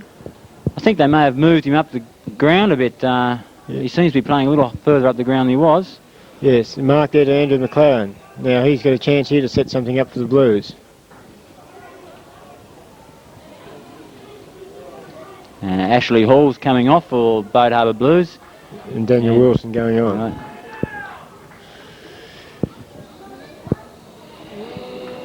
Ball in the centre of the ground. He's in a bit of a scramble at the moment. No one taking possession. But Beswick caught with the ball. But the ball's still in dispute. Umpire will have to ball up soon. But Boat Harbour get the ball through Beswick. Dribbles the ball up the boundary line to Blue Atkinson, who tries to pick up one-handed. But still picks up the ball, but... she's scrambling out there at the moment, isn't it? Hard to pick up the players in a pack like that. And I think a Brooklyn Tiger kicked the ball up the boundary line and or bounced out. Or out on the full. Out in the full, was it? No, it's not. No, boundary throw-in. No. Greg Price to throw the ball in. All right, Julian French at the front of the ruck there. Taps the ball down the top front. Daniel Wilson takes a nice mark good there. Mark. Just coming in pressure. Coming in off the interchange bench, takes a good mark. Down to Peter Marshall. Peter Marshall, who tries to hold a mark. But Tigers repel the ball through Cornish, who drives the ball straight down the ground. The way to play this ground. Don Zilstra's leading out well there. To a vacant person in the goal square, holds a good mark. And I think that's... Jeff Faulkner, isn't it? Yes. And Jeff Faulkner kicked the goal earlier in the first half, and he has a chance to make two. Yeah, about 5 metres out on a slight angle. Should have no problems in kicking this one. He's missed it though, has he? No, he's just got it. Scraped it in. So that leaves Brooklyn to extend their lead a little bit. Yes, that makes Brooklyn 8 goals 9, isn't it? Yeah, Yes. 8 goals 9.54, I believe. To Boat Harbour Blues 7 goals 3.45.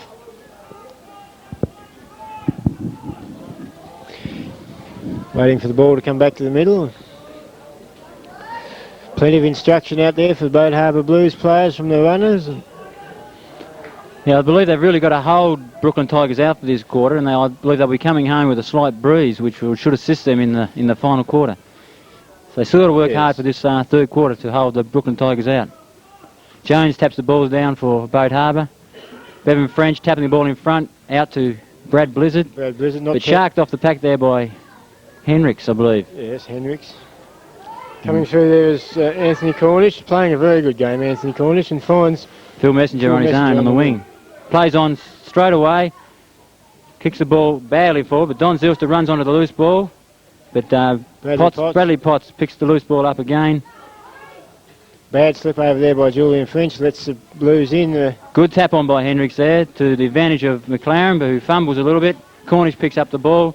Brad Blizzard, another possession.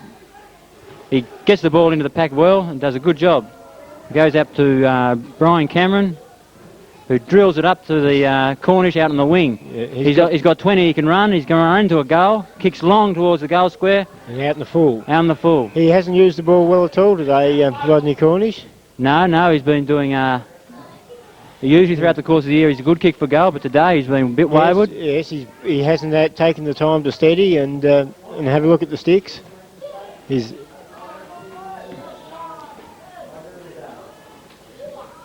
Right, the ball's taken by Boat Harbour. McLaren marks easily in the centre of the ground, plays on straight away, drives towards centre half forward, looking for Blue Atkins. The ball is punched away by Tigers and cleared out quite well there by Condonnery, but then Brendan Murray, yes, kicks the ball to the advantage of Dale Hyland on the wing. Good pick up there by Dale Hyland under pressure too. Right, handballs over the top, back to Brendan Murray, who a kick under pressure goes straight to Bradley Potts. He goes back, has his kick, plays on, and smothered off the boot by Bevan French to the advantage of Cornish, but then he fumbles and Adrian Hall clears. The ball to centre half forward for the Blues, handballed by Henricks to Brad Blizzard. Once shrugs off a tackle. Too strong for him there. He just couldn't hold it. Clears out to Rodney Cornish, who's got a lot of the ball this quarter, and drills it towards the goal square, into the goal square. Should be an easy goal here for Gary Kingston. Gary Kingston off the ground. There's a bit of a break there now. Yes. Bit of a break, and this could be dangerous. That was a better kick by Rodney Cornish that time. He settled and he kicked it long and went over the top of the pack towards the goal square. Although it wasn't his goal, he set it up for Gary Kingston there. Yes, I think if the Blues don't get the next goal, they're going to be in all sorts of trouble. Yes, they'll have to keep this lead down to a minimum of 2 or 3 goals.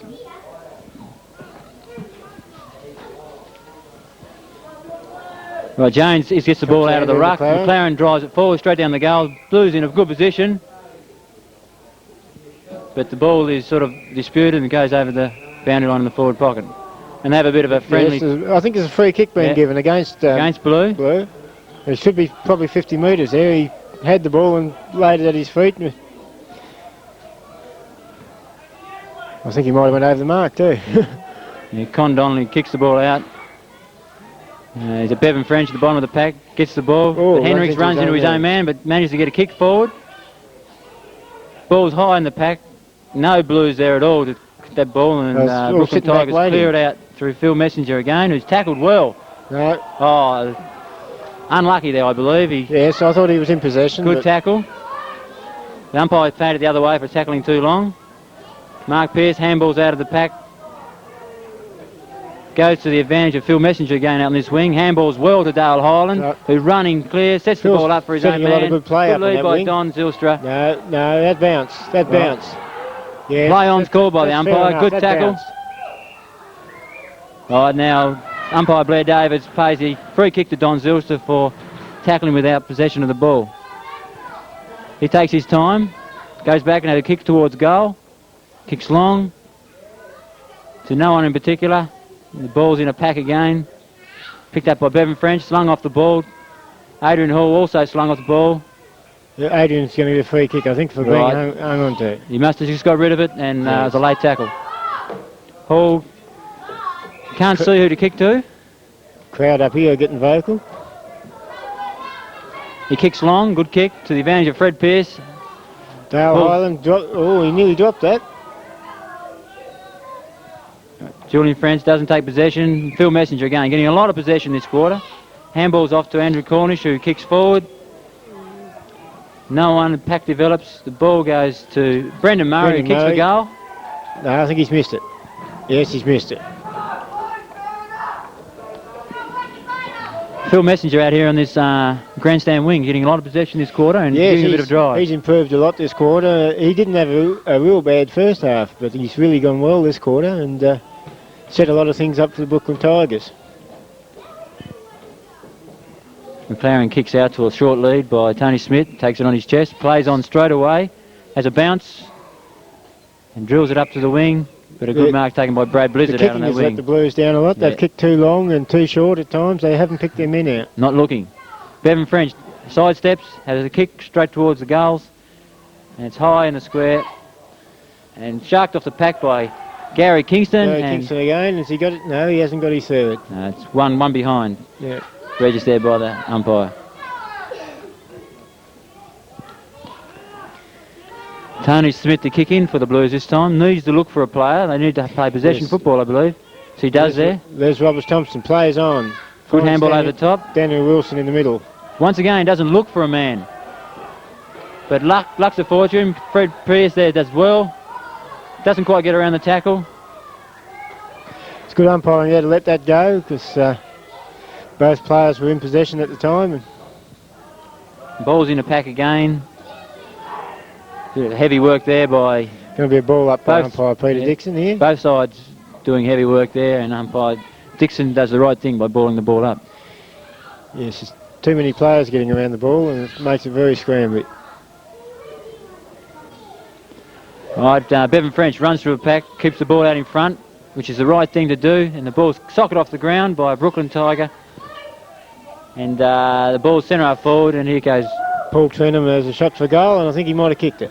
Yes, he has. Yeah, it's a good goal. They're running onto his right foot, kicking it over his shoulder. And he doesn't make any mistake at all. That's 2 goals to Paul Trenham, and he's been a handy player across that half-forward line. But I think Blues are in a little bit of trouble at the moment.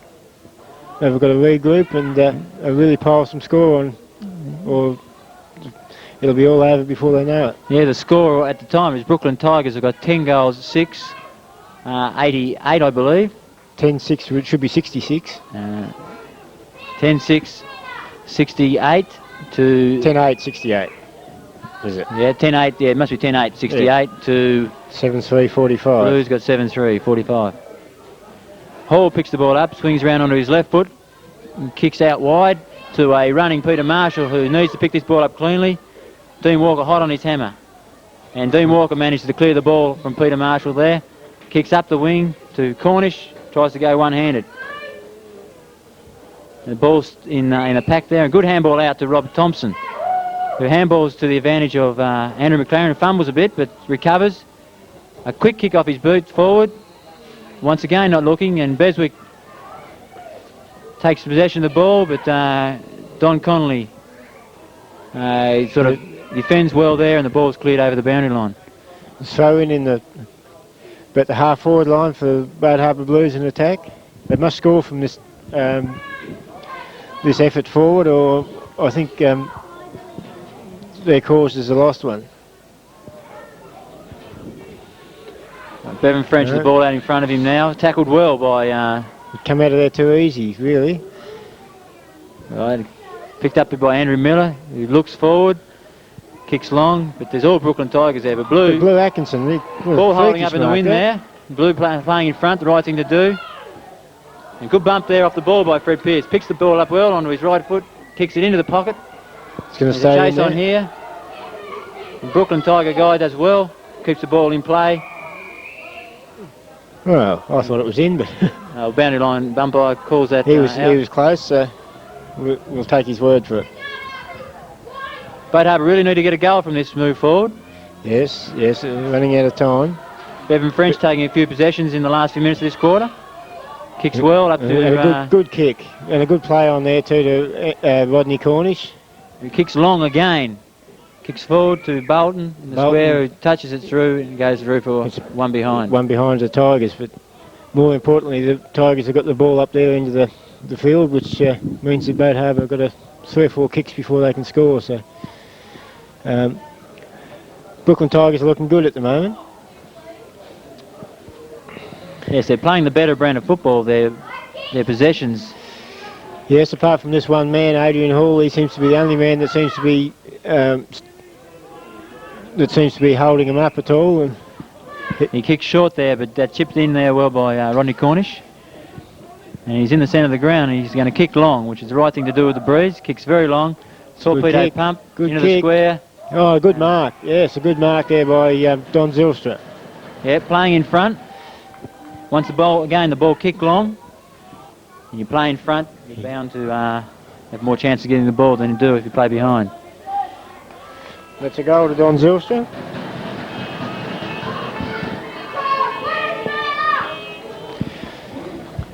Boat Harbour Blues are going to have to take a good hard look at themselves now and really search for all that they've got inside them and see whether they can come back from this. Of course there's time because they were in front at half time, but I feel that the way Brooklyn are playing at the moment that they could open this game right out and shut Blues right out of it. Yes, it's extending into a match-winning lead actually, 30-odd points. It's going to be hard to get this back in that final quarter. Yes, it's about I think it is 30 points now. Ball tapped down by Julian French in the centre. Handball's out to the advantage of his own player. Handball over the top to Dale Highland. Adrian Hall trying to clean up. He does well, holds the ball up. Good tackle there. And it's kicked off the ground by Boat Harbour Blues there. The free kick there to Tigers. Yeah. They're giving away some silly ones. And in the wrong place. And Julian French, is it? Yes, Julian French, I believe. I don't know what he's like for kicking for goal, but we're about to find out. No, I don't know whether he's kicked any this year or not. Big ruckman, he's got the breeze behind him. Seems to be confident in himself. He's going to go back and have a long shot. No, I don't think so. It's going to high off the boot. Right off the boot. And I think it'll be through for behind. Yeah. Yes. That wind there, just picking the ball up and taking it across the goal. Yes, he sort of got underneath it. It just went up in the air and he sort of didn't direct it very well. Smith kicks the ball out to a pack. And Ashley Hall's got the ball in front of him, paddling it along, does well. Handball's out. And the pack develops. Bradley Potts picks up the loose ball. And once again needs to look for someone up the field, which he does. And Fred Pearce takes a good mark. That's a good mark by Mark Pearce. He looks long, looks to the lead of Blue Atkinson, who's playing out front, and takes a good mark. Yes, a good mark there. Now that was better play by Boat Harbour. Yes. They're looking for a player upfield. They need. Umpire calls the... I don't know whether Blue can kick that from there. I think he's probably... Oh, that's a poor kick. Kicks to the advantage of Beswick, who swings the ball over his right shoulder, centres the ball. Who's there? Now Boat Harbour boys are out front here. Miller has got the ball in front of him. Can he take possession? Not quite. The ball is held up there in a pack, and Peter Dixon does the right thing, calls for a ball up. Blue probably should have done a little bit more with that ball than chipping it out in front. I think they needed to score while it was in that close, and the Tigers have got it back out to the half-forward line and got it out of the danger zone. Ball's cleared out into the flank for the Tigers. Bit of a race out here. Ryan Cameron does well. And Fred Pearce does some heavy work there and bundles the ball over the boundary line. Good work by Fred Pearce to keep the ball. Yes. I think Brian Cameron might have a headache after that one, but... Yeah, he was over the ball, but Fred was good bounce. Yep. Robert Thompson kicks the ball left-footed forward. There's no one at home for the Blues, Don though. Connolly, strong out of that back line, will drive the ball straight down the centre with the right thing to do again. And it takes a good mark by Brendan Murray. Yeah, Brendan Murray asking the forwards to spread out. Donald Ilstra leads. Brendan goes back. Yes. We'll kick the ball along. Coach is calling for him to get it moving, but I think it's a bit late for that now. He's sort of taking too much time over this kick. He's Torbo Peter punt into the goal square. The flyers go there, but very early fly there by one of the Tigers players. But the ball's punched over the boundary line. Yeah, no one in particular. I think Brendan took a little bit too much time there, really, to give his forwards much chance. And you've really got to get that ball quickly into the forward line to give them a chance one out on their opponents. Yeah, you allowed the Boat Harbour Blues to get down there and clutter up that forward line. Yes. Ball's thrown in, knocked down by Peter Marshall, picked up by Ashley Hall, kicks the ball to the centre dangerously there. Julian French punches the ball to the advantage of Bevan, who gets a long shot for goal. It's going to float back. Yes, that's another goal, right? Yeah. Good goal by Bevan there. Showed his experience there by getting onto that ball and kicking it for goal under a bit of pressure. That's a big lead now for the Tigers, and I got my doubts that the Blues can come back from there. Yeah, Ashley Hall there done a dangerous thing by kicking the ball back towards the centre. He probably should have picked the ball up and booted it up this wing, which kept it out of danger.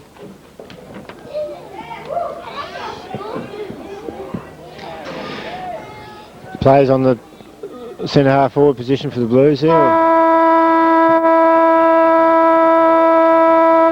As the siren goes for 3/4 time, and the Brooklyn Tigers have, I think, got a match-winning lead there now. 12 goals, 10. What's that, 82, is it? 82, yes. To Boat Harbour Blues, 7 goals, 3, 45. I don't think Boat Harbour Blues scored that quarter. No, actually, a matter of fact, you're right there, Ray. That was their score at half-time. They had the ball down there a few times, but I believe their delivery and disposal of the ball left a lot to be desired, and that sort of let them down. They were kicking the ball to no one in particular for most of that quarter, and if you play in front like the Tigers were doing for that quarter, they're going to take possession of the football. Yes, I think 6 goals to kick in the final quarter of any grand final is a tall order. Boat Harbour Blues have got to kick that, besides anything else that Tigers managed to kick as well. So I think it's going to be a very, very tall order for the Blues to fight back from here. Yeah, just looking at the huddles out there at the moment, Ray, I can hear a lot of talk and a lot of encouragement by the Brooklyn Tigers, which is a good sign. And looking at the Boat Harbour boys, they're a little bit quiet, a little bit shell-shocked, I believe, from that third quarter blitz there by the Tigers. They need to get their talk going. They're not out of this game at the moment. They're a good side. They've proved that by winning the amount of grand finals they have over the last few years. I think if they put their mind to it, they could make a contest. And if they get a sniff of victory, you never know what might happen. No, it's going to be a hard job, but it's possible, because there's nothing to say that they can't have a quarter like the Brooklyn Tigers had. They've shown that the first half that they were capable of matching everything the Tigers have done, so they've got to match that last quarter that the Tigers put up now to go away with this game. But it's always good to be in front on the scoreboard going into the last quarter in a grand final, because they can tend to be scrappy last quarters as nerves and panic and everything else sets in. It's good to have that score on the board and let the other team do the catching up. Yeah, that's right. The good thing Boat Harbour probably have going for them is they've got the breeze, and if they use it by kicking straight down the centre, as Brooklyn Tigers did for the last quarter. Brooklyn Tigers had fellas like Rodney Cornish, Phil Messenger, Bevan French, and Brad Blizzard, but all delivering the ball long and straight down the ground. Now Boat Harbour need to do the same thing. They need to get their runners to, like Bradley Potts, Adrian Hall, Andrew McLaren, kick the ball long and try to use their forwards. Yes, Boat Harbour have had a few blokes that have been down a little bit. They haven't really done much. I think Bradley Potts has had better days. Matty Ferguson hasn't done a lot. And Mark Rosetto hasn't done much. Andrew Miller's had a lesser day than what he normally has too. So they've got a few blokes down that will have to lift if the Blues are going to get up and win this. The team's just breaking from their huddles at the moment. A lot of crowd there out on the ground encouraging the huddles. Yes. It's a good thing, Ray, having players out there just listening to what the coaches have to say. Oh, it's good encouragement for the players to see all these people there. See people from other teams, and also people who used to play with the Blues there in the Blues huddle. Didn't seem to be that many in the Tigers huddle. Mainly just their players and their their usual officials, but Blues had a big crowd down there, and hopefully that we can see something that'll really bring some interest back into this game to see a close contest. Yes, one player there I seen down in the huddle was Brad Hanson. I've talked to Brad during the week, a little bit upset not being able to play today. Yes, it must be very disheartening for Brad to be sitting on the sides, watching a lot of his players down on form. Yeah, watching players down on form and not being able to do anything to help the side himself. That's right. Peter Dixon bounces the ball for the start of the final quarter of the 1991 Christian Football League Grand Final. Fred Pearce takes possession of the ball, has a scrubby kick out towards the wing. Julian French in front, keeps the ball into his possession. Holds the ball up, Bevan French taps it out. And Peter Marshall does the same thing. Rosetta. He might have thrown that in Bevan's tried to face. protect it, but Bevan sort of smothered it. The ball is shuffled over the boundary line there. Free kick, I think. Right. I think he's given a free kick for holding. Brad Potts will have to drive this ball forward, as we've been talking about. He does that. Goes up towards Jason Beswick and Blue Atkinson. I think they sport one another there. Yeah. And once again, Blue just taps the ball out. Another boundary throwing. Oh, well, they're moving it forward, but they need to look for someone on that forward line. They've lacked someone there all day. I don't know who's going to take over that job, but someone will have to start taking some marks. Fred Pitch taps it to the advantage of Andrew McLaren, who runs past the ball. Once again, tapping the ball, but it's all Brooklyn Tigers. Yes, all Tigers. Cleared by Brian Cameron there. Ashley Hall puts his body in, does well to keep possession. Yes, he got one there too. Yeah, done well there. Oh no, it's going against. Going to Paul Trenham. Surprised there, Ashley did the hard work. Must have been someone coming in over the top who tackled a bit high. I was watching Ashley on the ground, I didn't see what that was for, but Trigella kicks the ball long towards the centre. The ball's high. Peter Marshall punches the ball free. Now Rosetta kicks the ball to the advantage of his own player, but chipped in there. Mark Frazon, yeah. Bad handball there. He hasn't done much today, Mark. He's only had a couple of touches. Ball kicked towards the Brooklyn Tigers long. Ashley Hall takes a good mark. Play on called Peter Dixon. Called. Peter Marshall does a good handball over the top to Bradley Potts. Should take time and have a look for someone upfield, but he didn't do that. He's kicked long. Bevan French punches clear. Most of the Blues forwards have got 3 men on them, and it's very hard for them to take a mark. There's a good pass. That was better disposal. Andrew McLaren out on his own, looks for Blue Atkinson and hits him right on the chest. Deep into the pocket though. There's a long shot for goal. It's not going to quite swing back. It's not going to swing, I don't think, and that's a point. No, he probably could have had a set shot there. He made the distance quite easily there, running around on the mark. Yes. There wasn't many options up there though, had he missed anyway. The Blues, big timber didn't get back down in the square for that kick to land too. Lacking a bit of height up and around the forward line. Yes, I think so. And they've got Peter Marshall playing loose across that half-back line. See Gary Kingston come off for Brooklyn Tigers. And he's replaced by Edwards. Oh. Rodney Edwards, a big wrestler, who looks like a wrestler, but a really great guy. But Matty Ferguson kicks his the first ball run high. for the day too. I think so, yeah. The interchange hasn't been used that frequently. No, that's right. Don Connolly kicks the ball out across goal. Very lucky there. That could have went anywhere. That's right, but Beswick kicks the ball. He's tackled well. Tackled well by Phil Messenger. Has some help by Danny Wilson. Yes. Danny Wilson. And Julian French kicks it straight out of bounds on the full. That was good pressure there by the Blues because had Julian French got that kick away, that'd have been clear. But they put good pressure on there and caused the kick to slew off the side of the boot. Wilson kicks the ball long forward, but it's all Tigers. No, they spoil each other. A bad play there. McLaren has missed an easy one. McLaren took the loose ball off the pack there after the Tigers spoiled each other and just didn't take his time and have a shot. I just don't feel that they're finding the big opening. I think they've got to, if they're going to peg this lead back, they've got to find 2 or 3 quick goals fairly soon, and they're missing too many shots that they could have kicked goals from. Andrew McLaren usually a good shot for goal. If he had taken his time there, I believe he would have kicked that. Donnelly kicks the ball out. Peter Marshall too tall there. Good overhead mark. Should drive the ball long, but he goes short, sorry. Spoiled in the pack there by Bevan French. And still at the base of the pack, Bevan French takes the handball out of the pack, Now he has a look for a player, kicks long. Ian Bolton playing from behind. There's no way to play when you're as short as Ian is. And Dale Hyland holds the ball up there. I think that'll be a ball up. Peter Dixon grabs hold of the ball. Umpire's done a good job today, I believe, Ray. Oh, I think they've done a terrific job. You know, they haven't paid anything anything technical or anything like that. They've just sort of paid what's there to be paid, and they've been very consistent. Ball's been driven down onto the half forward line by Blues, and a free kick has been given there, picked out by Bear Davis to Mark Pearce. Mark Frazon's come off for the Tigers, and Carl Zaber has gone on. Big kick by Mark, big playing behind Beswick there.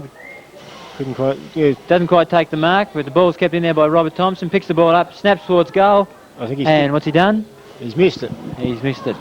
No. That's good work there. He managed to keep the ball in front and pick up a ball quite cleanly, but didn't capitalise by kicking the goal. Yes, I think he's that miss has probably been the one that the last chance, I'd say. Yeah, 3 behinds this quarter to Boat Harbour. 2 goals would have been handy. Would have given them the snip of a chance of coming back. And Donnelly kicks the ball in, kicks out towards the far side of the ground. And Bradley Potts out there on his own, should take possession of the ball. He does. He gets around his player and kicks. No, and Peter Marshall gets the handball over the top, runs after himself. And McLaren, good handball out to the run of Thompson, I believe. Robert Thompson kicks towards goal. He's got it. No, he's missed it again. That's two in a couple of minutes that he's missed. And had there been 2 goals, it would have been an interesting sort of last 20 minutes or so. Yes, the Blues are peppering the goals at the moment, but not making any impact on the scoreboard, really. Donnelly kicks out again. Peter Marshall 2-on-1 there. The ball's punched down, and yes, Andrew Cornish paddles the ball towards the boundary line, and there'll be a throw-in. Yeah, Tigers will be content now to just bottle the play up and not worry too much about scoring up there, but just to slow the whole game down and see the time out. Andrew McLaren takes the ball again, kicks quickly towards the forward line. Julian French ball off the ground towards the advantage of Andrew Cornish, and it's once again over the boundary line. Little boy goes for a tumble in front of us, but we'll keep our eye on the football. Yeah, if you continue to do that sort of thing, Ray, you'll have to join the gymnastics. Handball out to Potts, who's tackled well by... right under pressure, wasn't he? He chases the ball again. It's tight there. The ball's kicked out by Brooklyn Tigers. The advantage of Edwards. Edwards picks the ball, good handball.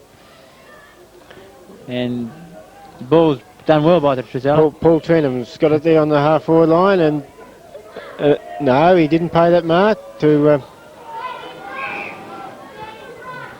Yeah, it's going to be a good decision there, I believe, by Peter Dixon. He had possession of the ball, dropped the mark. Yes. And he put himself over the top of the ball, and held deemed in possession.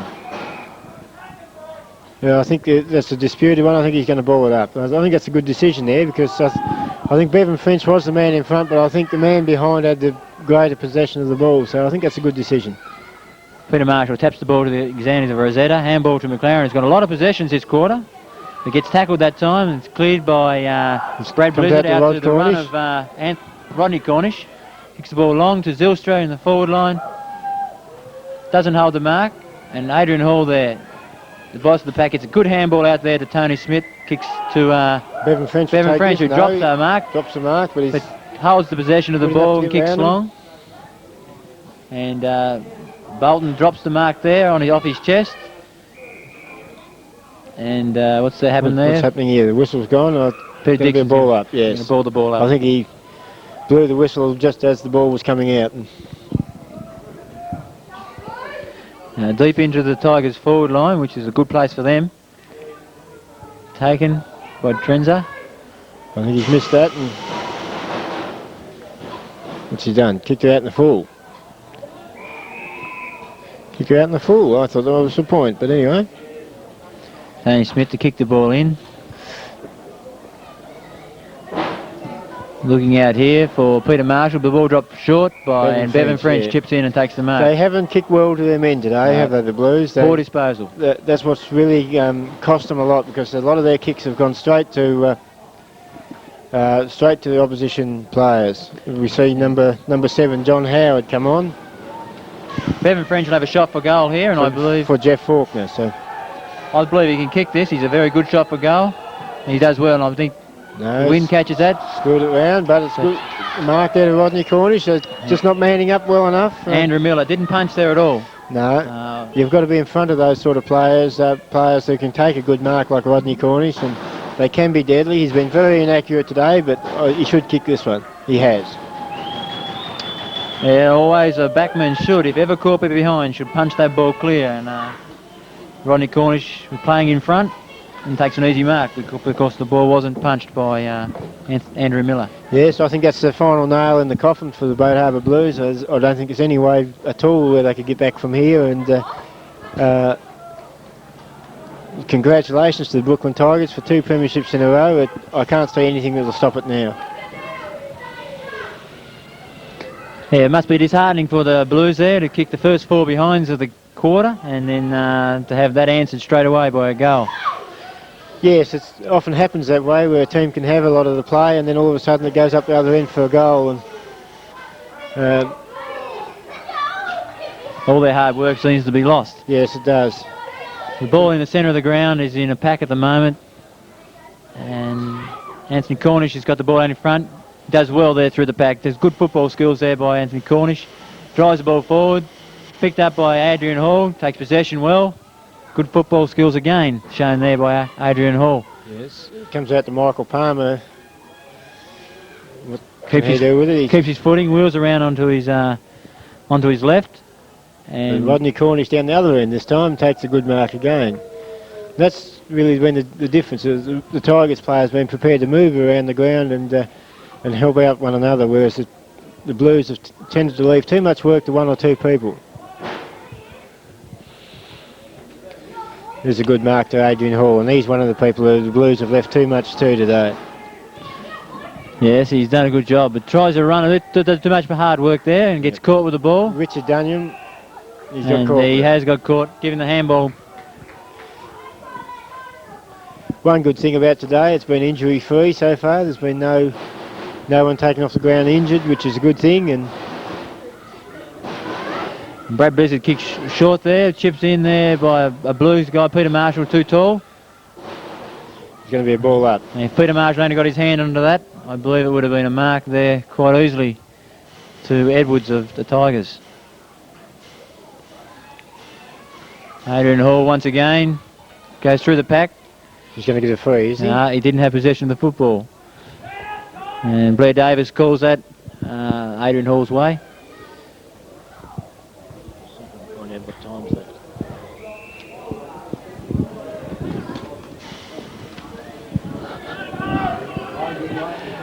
The ball was kicked forward by the Tigers there, and Don Zilster out in front.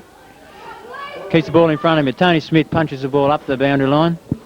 And Adrian Hall again, good handball to the advantage of Ashley Hall, who's caught. And once again, caught in possession of the ball, didn't get rid of it, and Blair Davis plays it to Julian French. Kicks the ball along to Peter Marshall, too tall again, takes a good overhead mark in the back line. There's only about 12 minutes to go in the game, so I think Blues would have to really kick long and virtually have the other team go off the ground, I think, to kick enough goals. Yes, it'd be a very good effort, one of the better efforts I've ever seen if they got up from here, but 12 minutes, you never know. Yes, Holding there, he wasn't interested in the ball at all, just waiting on Bradley Potts to pick it up. Yeah, Bradley Potts kicks long. Big Brad Blizzard lumbers after the ball, takes possession, shrugs off a tackle, and a good handball. Good work there by Brad Blizzard to the advantage of Brian Cameron, who kicks long to Cornish, who drops the ball. Cornish dropped it, but... And it's all Boat Harbour, but kicked off the ball by Anthony Cornish again. Handballs to McLaren out in the wing. Kicks long. And who's there to take a mark for the Blues? There, the 3 Tigers there against 1 Blues, and that's been the story of the day, really.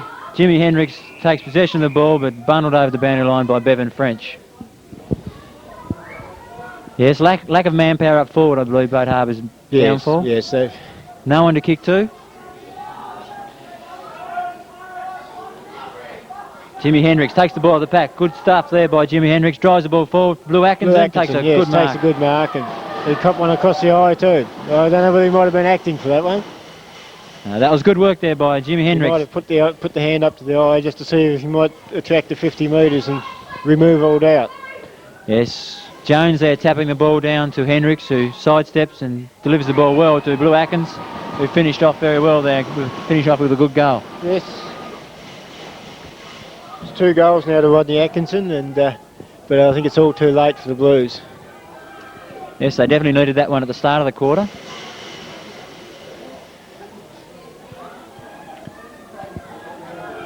Yeah, the Boat Harbour boys trying to encourage each one to get themselves going again. Yes. They wouldn't like to give in the towel this early in the game. No, the match has been played in pretty good spirits, really. Yeah, there hasn't been too much. As like any game of football is physical, but there hasn't been too much happening off the ball or things like that. It's been a good game of football. Rodney Cornish takes the ball out of the centre, kicks long. The ball's high in the air. And the ball's just in dispute at the moment, but Edwards kicks the ball high, 10 metres up, 10 down, and Miller drops the mark. Tony Smith kicks the ball out to the advantage of his player, Danny Wilson looked a bit slow there. Yeah, He looked a bit slow. He didn't sort of put those big ones in just to get to the ball first. And Jamie Butcher coming back on for the Blues, and Richard Dunyam going off. The ball is in possession at the moment. Dale Hyland loves a goal, but gets the ball smarted off the boot there. He got one today. I don't think we could live with 2. Yeah, Dale spent most of his time on the back line for most of his league career, but finding playing him on the forward line, and I suppose he'd be enjoying that bit of freedom. Yes, he's doing well there too. He's kicking the odd goal or two, and it's good to have a versatile team, and I think that's probably the reason why the Tigers are going to be premiers this year. Hang on a bit long. Didn't have possession of the ball. Phil Messenger's got the ball, plays on, kicks the ball to centre half forward, and the ball's kicked high, but taken off the back by Jimmy Hendricks. Kicks out to McLaren, drops an easy mark. Should have taken that one. But the wheels back around onto the for the handball to Bradley Potts, who kicks out wide to Wilson. Takes the ball on his chest, goes back, kicks towards the centre of the ground, looking for Fred Pearce, but over the top, over the back too there. long again. Yeah, over the top. Really? Good mark taken by Brian Cameron. Done well this last quarter in that defence. Carl Langdon on the mark there with Jamie Butcher, the Carl Langdon look-alike. Yeah, he loves his football, Jamie Butcher. Yes. Plays it hard. Jamie wouldn't be enjoying this too much. He was here last year playing with Smith and Seagulls when they also lost to Brooklyn Tigers. So it's 2 in a row for Jamie. Bevan kicks the ball out to Rodney Wright, who also kicks short to Edwards. Tigers playing possession football at the moment. Yes, they're just playing keepings off now and willing to let the clock run down. And Edwards long towards the square. Jones handballs out to Andrew Miller, who kicks long. Good kick. But I believe it's all Brooklyn Tigers out there. And yes, comes out to Danny Wilson. Out to Danny Wilson, who kicks the ball forward. And once again, 2 Tigers spoil themselves. Yes. Robert Thompson there, handballs back to McLaren, who should kick long. He kicks short out there to Blue Atkinson on his own. No, he's too long for him. Bad kick. A good chase there by Blue Atkins. Oh, I think that would nearly be deliberate. Oh, he's not going to pay it. Oh, I thought he would. Yeah, old Blues in a bit excited there. I didn't think there was much doubt about that one, about the intent of the full-back. But good chase there by Blue Atkins. Bit disappointed he didn't get the free. Yes. Good work. And Andrew McLaren, once again off his left foot, kicks towards Blue. Who overruns the ball. Gets back onto his hands and knees. Good handballs out to Matthew Jones. But he was... Oh, she's on down there now. I said there wasn't much feeling in this, but I think there is. Yeah, Blue Atkins coming through there, showing a little bit of temper from the last few decisions. But Blair Davis is trying to take control of this match. Yes. He'll bounce the ball. It's a bit silly to do anything now, isn't it? It's well beyond anything. The last thing any side wants to do now is to lose a man being sent off. There'd be nothing worse than being sent off in the grand final and having it all recorded on video and everything else. And Edwards kicks the ball there, and And the ball goes over the boundary line and it'll be thrown in by umpire Price. Punch there by Julian French, good punch, but Potts runs onto it, overruns it actually, and he once again the ball in the pack. Kicked out to the advantage of Brad Potts, who kicks the ball long towards Fred Pearce, but over the back there is Rodney Cornish on his own, kicks the ball out to Brendan Murray. Brendan Murray had all the time. Handballs over the top, back to the run of Rodney Cornish, who's tackled a few times but managed to keep possession of the ball. It kicks down to Peter Marshall, who takes a good mark in the back line. Yes, time must be ticking on. And Peter Marshall kicks long to Rodney Jones. He kicks there to Jamie Butcher, takes a good overhead. He kicks quickly down the forward line to the run of Beswick. That's good play from Jamie, really, because that's what they've got to do, is get the ball down quick. Right, yeah. Beswick couldn't quite handball over the top there for a goal. That's a point there. The ball's been rushed through. Good defensive work there by Brooklyn Tigers. See, the boys in blue have arrived. Driving around the back goals there. There must have been that little scuffle around the wing here a while ago, Ray. They must have seen it and wanted to come along and make sure. Word must travel fairly quickly. Con Donnelly kicks the ball out wide, and a few fumbles there by Brooklyn Tigers, but they hold the ball up there, and Blair Davis is going to decide on a ball up. Yes. Hopefully our umpires won't need a police escort in the Christian League Grand Final. Surely not. Although some of the decisions I've got this year, Ray, I think I've been a bit hard done by, but I thought you'd mention something like that sooner or later. I didn't think you'd go through a half of football without mentioning something like that. But especially with Peter Dixon out there, my favourite umpire. Peter's done a good job this year. He sometimes doesn't see the ball my way, and I don't see it his, so that's football, yes. I think. Yes. Well, part of any game is accepting the umpire's decision, whether it's right or wrong. Yes, Trenton there, good kick to the advantage that's of... That's easy for me to say as an umpire, but there's not many umpires change their minds. Johnny Howard having the shot for goal there. Kicks long into the goal square. Punched well there by Peter Marshall. Yes. Dale Highland, snap over his shoulder. That's another one to Dale Highland. And he's drilled the goal. Dale Highland's kicked the last goal, I think. And that's 2 to Dale Highland. Yeah, good goal there by Dale. Once again showing how useful he can be on that forward line. Picking the ball off the pack and snapping it over his right shoulder. That was good delivery of the ball there by Brooklyn Tigers all the way up the field. They played possession football from one man to another. Yes. And right down to that forward line when they capitalised with the goal. That's been the difference between the two teams. Yes. Disposal. Julian French rucks against Rodney Jones. Julian French has hurt himself there too. Yeah, same sort of injury he had earlier on in the day. Looks like a wrist. Yeah, the ball's in the forward line. Trenham picks it up. Swings back onto his right foot. Has a shot for goal, high into the goal square. It's going to be touched through, I believe. No. Oh, Johnny Howard has a shot off the ground. Well, it was there to have, I suppose, but it went out of bounds. Yeah, the ball wasn't actually punched through. It was punched forward. And yeah, Johnny Howard swung the boot at it and almost scored. Julian French has come off and Jeff Faulkner back on. So we've got Brendan Murray having a shot for goal here. Over the top, Don Zylstra off the ground. Rushed through, I believe. The score at the moment is Brooklyn Tigers 14 goals 11. That's 95. To Bad Harbour Blues 8 goals 9, 56. Yes, Tigers ball game. No, that can't be right. 8 goals 8, 56, is it? Because it... We won't quiver over a point, Ray. I think she's all over Bartha Shelton. Potts drops an easy mark there on the wing, but recovers well. Gets tackled though. Oh, he nearly put that down, I think. Yes. And picked up by... it was picked up by Rodney Wright. Rodney Wright there, having a shot for goal and one behind. There's a score. Yeah, Brad Potts tried to take him on there, but got caught in the tackle. Good tackle by Rodney Wright. I thought he sat that ball on the ground after he got tackled and really shouldn't been able to get away with that, but he did. French played better in the second half, I believe. He picks the ball up to Dale Highland, kicks the ball high. And a good mark by Ashley Hall. Yes, Ashley Hall hasn't had a bad day. He's had a lot worse in his team. Yeah. He hasn't wasted the ball like some of his teammates have done. No. Has a good kick there to the advantage of Bradley Potts. 3-on-1 though. Managed to get his kick away. But well played there by Anthony Cornish. Anthony Cornish does well there. Away. Here comes Ashley Hall again and takes a good mark. Yes, I'd almost put him down the second best player on the field for the Blues. Yes, I think the two Halls have been the best by a long way.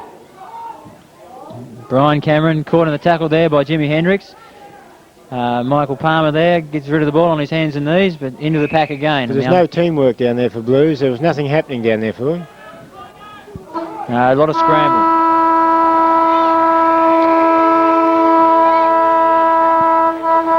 And there goes the final siren, a victory to the Brooklyn Tigers for the second year in a row. 14 goals, 12, is it? Yes, 96. 96 to 8 goals, 9, 57. 59, is it?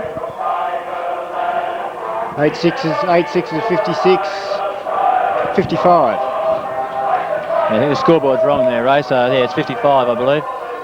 But congratulations to the Brooklyn Tigers on winning the grand final. They're pretty happy out there at the moment.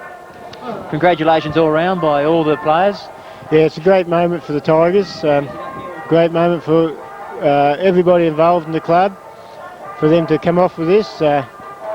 It's been they lost a lot of players from last year's grand final, and to come through and replace those players and still come off with a flag again this year has been a great effort. Yeah, they're a bunch of excited guys. 2 flags in a row now, back-to-back premierships.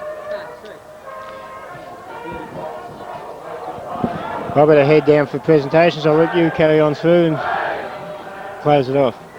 Yeah, no worries, Ray.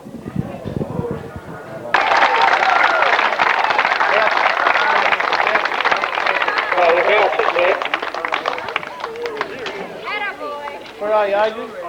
Done it last week, mate. It's way down here. Congratulations.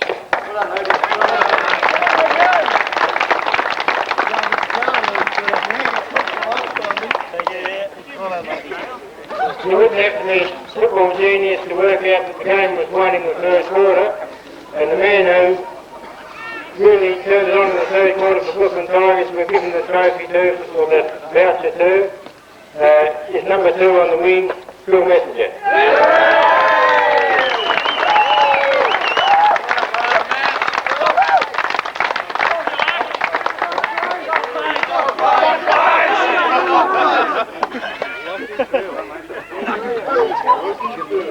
Right, the mark of the day.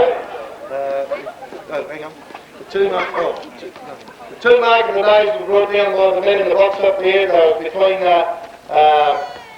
Andrew and, a couple of blokes from Tigers, but they decided to give it to the old warrior himself there in the pocket, Blue Atkinson.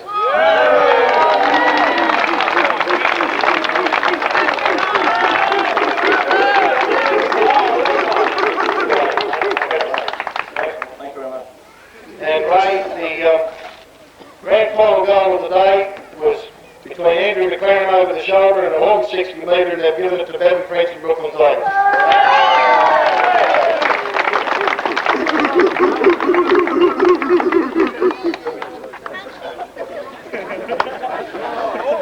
Right, what we'll do, we'll call each of the Brooklyn Tigers, before we do that, the half-time race. The winner of the half-time race was Mark Spur.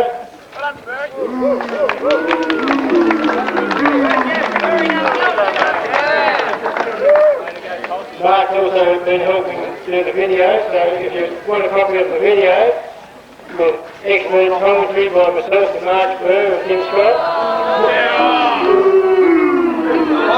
I've got an order for Bob Ferguson already, there you are, Bob. Right.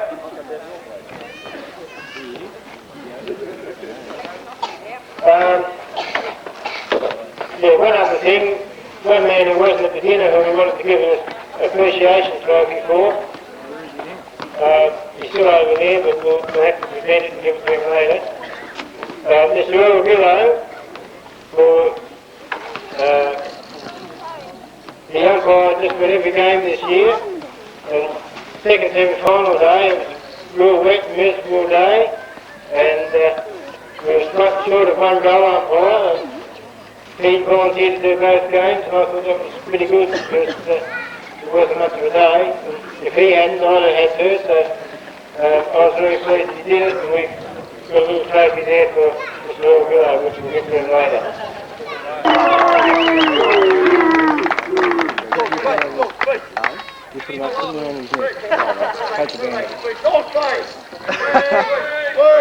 Number 4, Brian Cameron.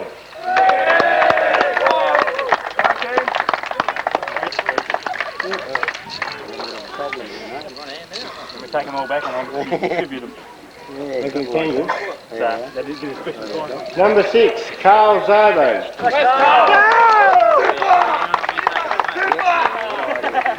Good on you, mate. Number 7, Andrew Peacock's mate, Johnny Howard.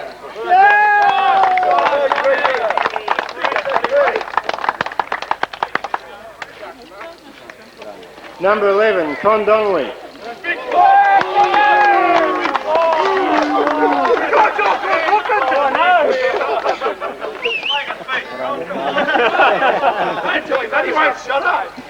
Number 15, Rodney Wright.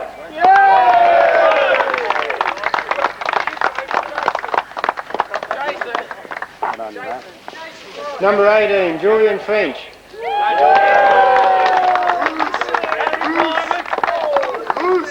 Thanks, Mike. Well done. Number 19, Paul Trenham.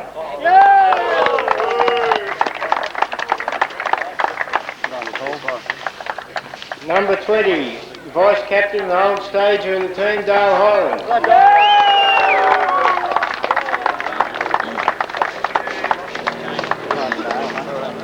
Number 23, Dean Walker.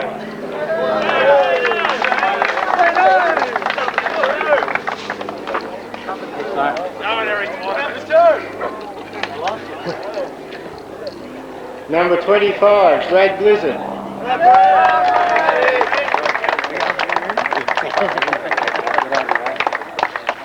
Number 28, the goal kicking machine, Don Zylstra.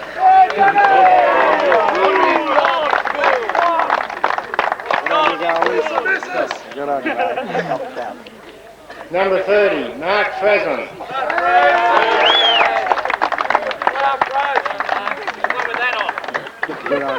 Put on a little. Number 35, Paul Bates.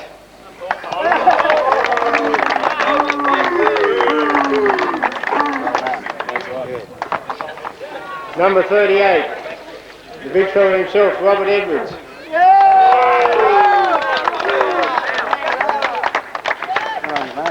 Well done.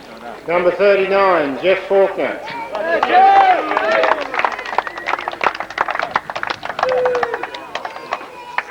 Number 40, the real old timer, Gary Kingston.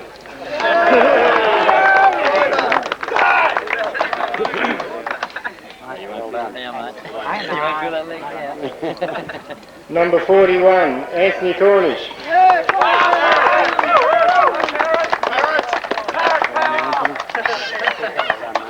Number 66, his brother, Rodney Cornish.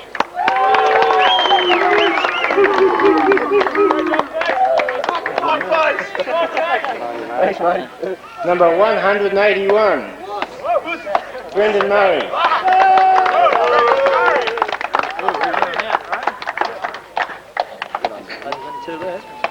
We call on now the captain of number 1 from Brooklyn Tigers, Bevan French.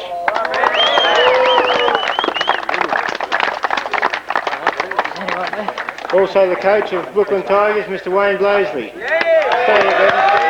Stay here, Bevan. Bevan, stay here, please. Come over here. They give me great pleasure. Stay here. Great pleasure. Good on you, mate. Stay here, please, Wayne and Bevan. I'll call on Mr. Kim Reid, donor of our best and fairest, not our best and fairest, of our Premiership Cup. I'll call on Kim now to present that to the captain and coach of the Brooklyn Tigers football team. I'd like to congratulate Wayne on his backup premiership and also Bevan on captaining his backup premiership. And I'd also like to pass on my sympathies to the Boat Harbour team for losing. Congratulations, Wayne.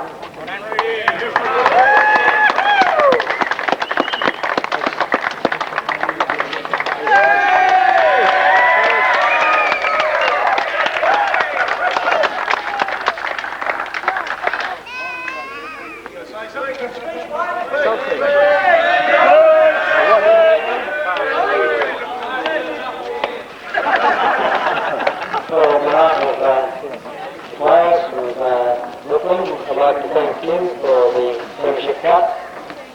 Also I'd like to commiserate with Boat Harbour. I know what the players are feeling like right now and Bob, the coach.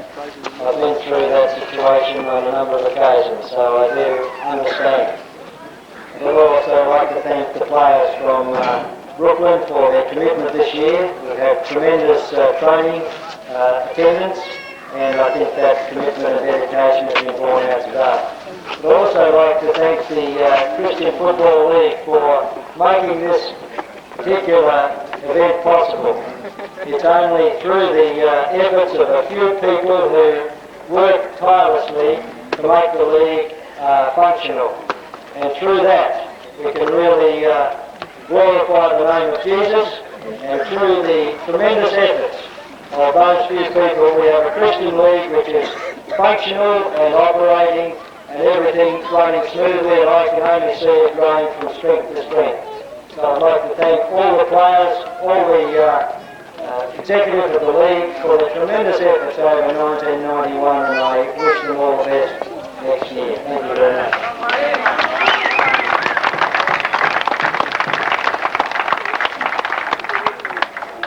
Pass on my thanks again to Boat Harbour. It's the first time we lost the premiership, so they're a very, very strong club to play against, and about time someone beat them in the premiership, and well done guys, that's 3 out of 4 you've won ours, I think.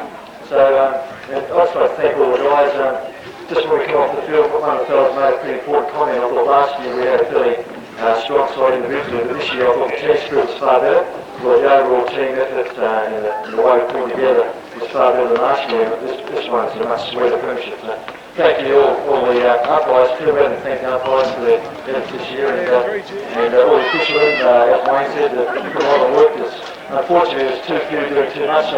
Anyone out there wants an official job next year, they can help them and ride with them next year and something like that. So right now. Okay, thanks a lot.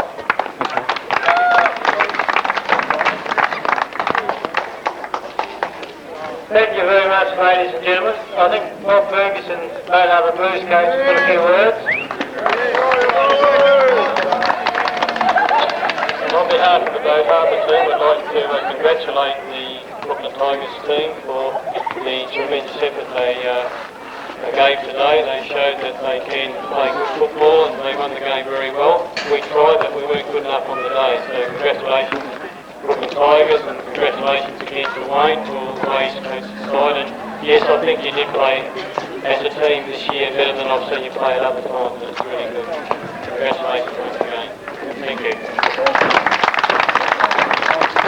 Thank you very much, ladies and gentlemen. I'm sure the Tigers will enjoy their function in the tours tonight or next week. And Blues have got their function on tonight. I'm sure they'll still enjoy it even though they haven't won. One more thing to do. Well, one more thing. We've got to draw the winner of the sports quiz. We've got to ask Mrs. Eileen over there. Is Eileen Hall here?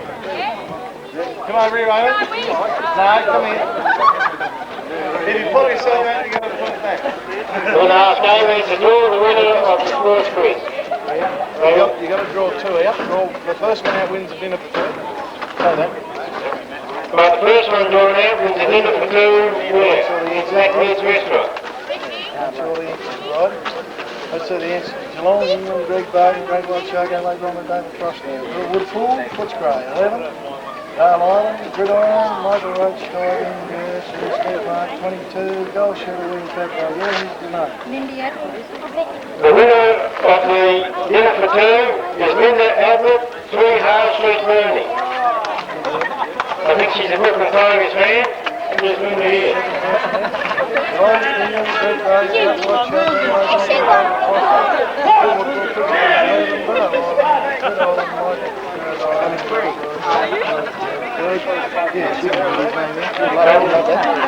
The second prize goes to Mr. Condolly. Mr. Condolly?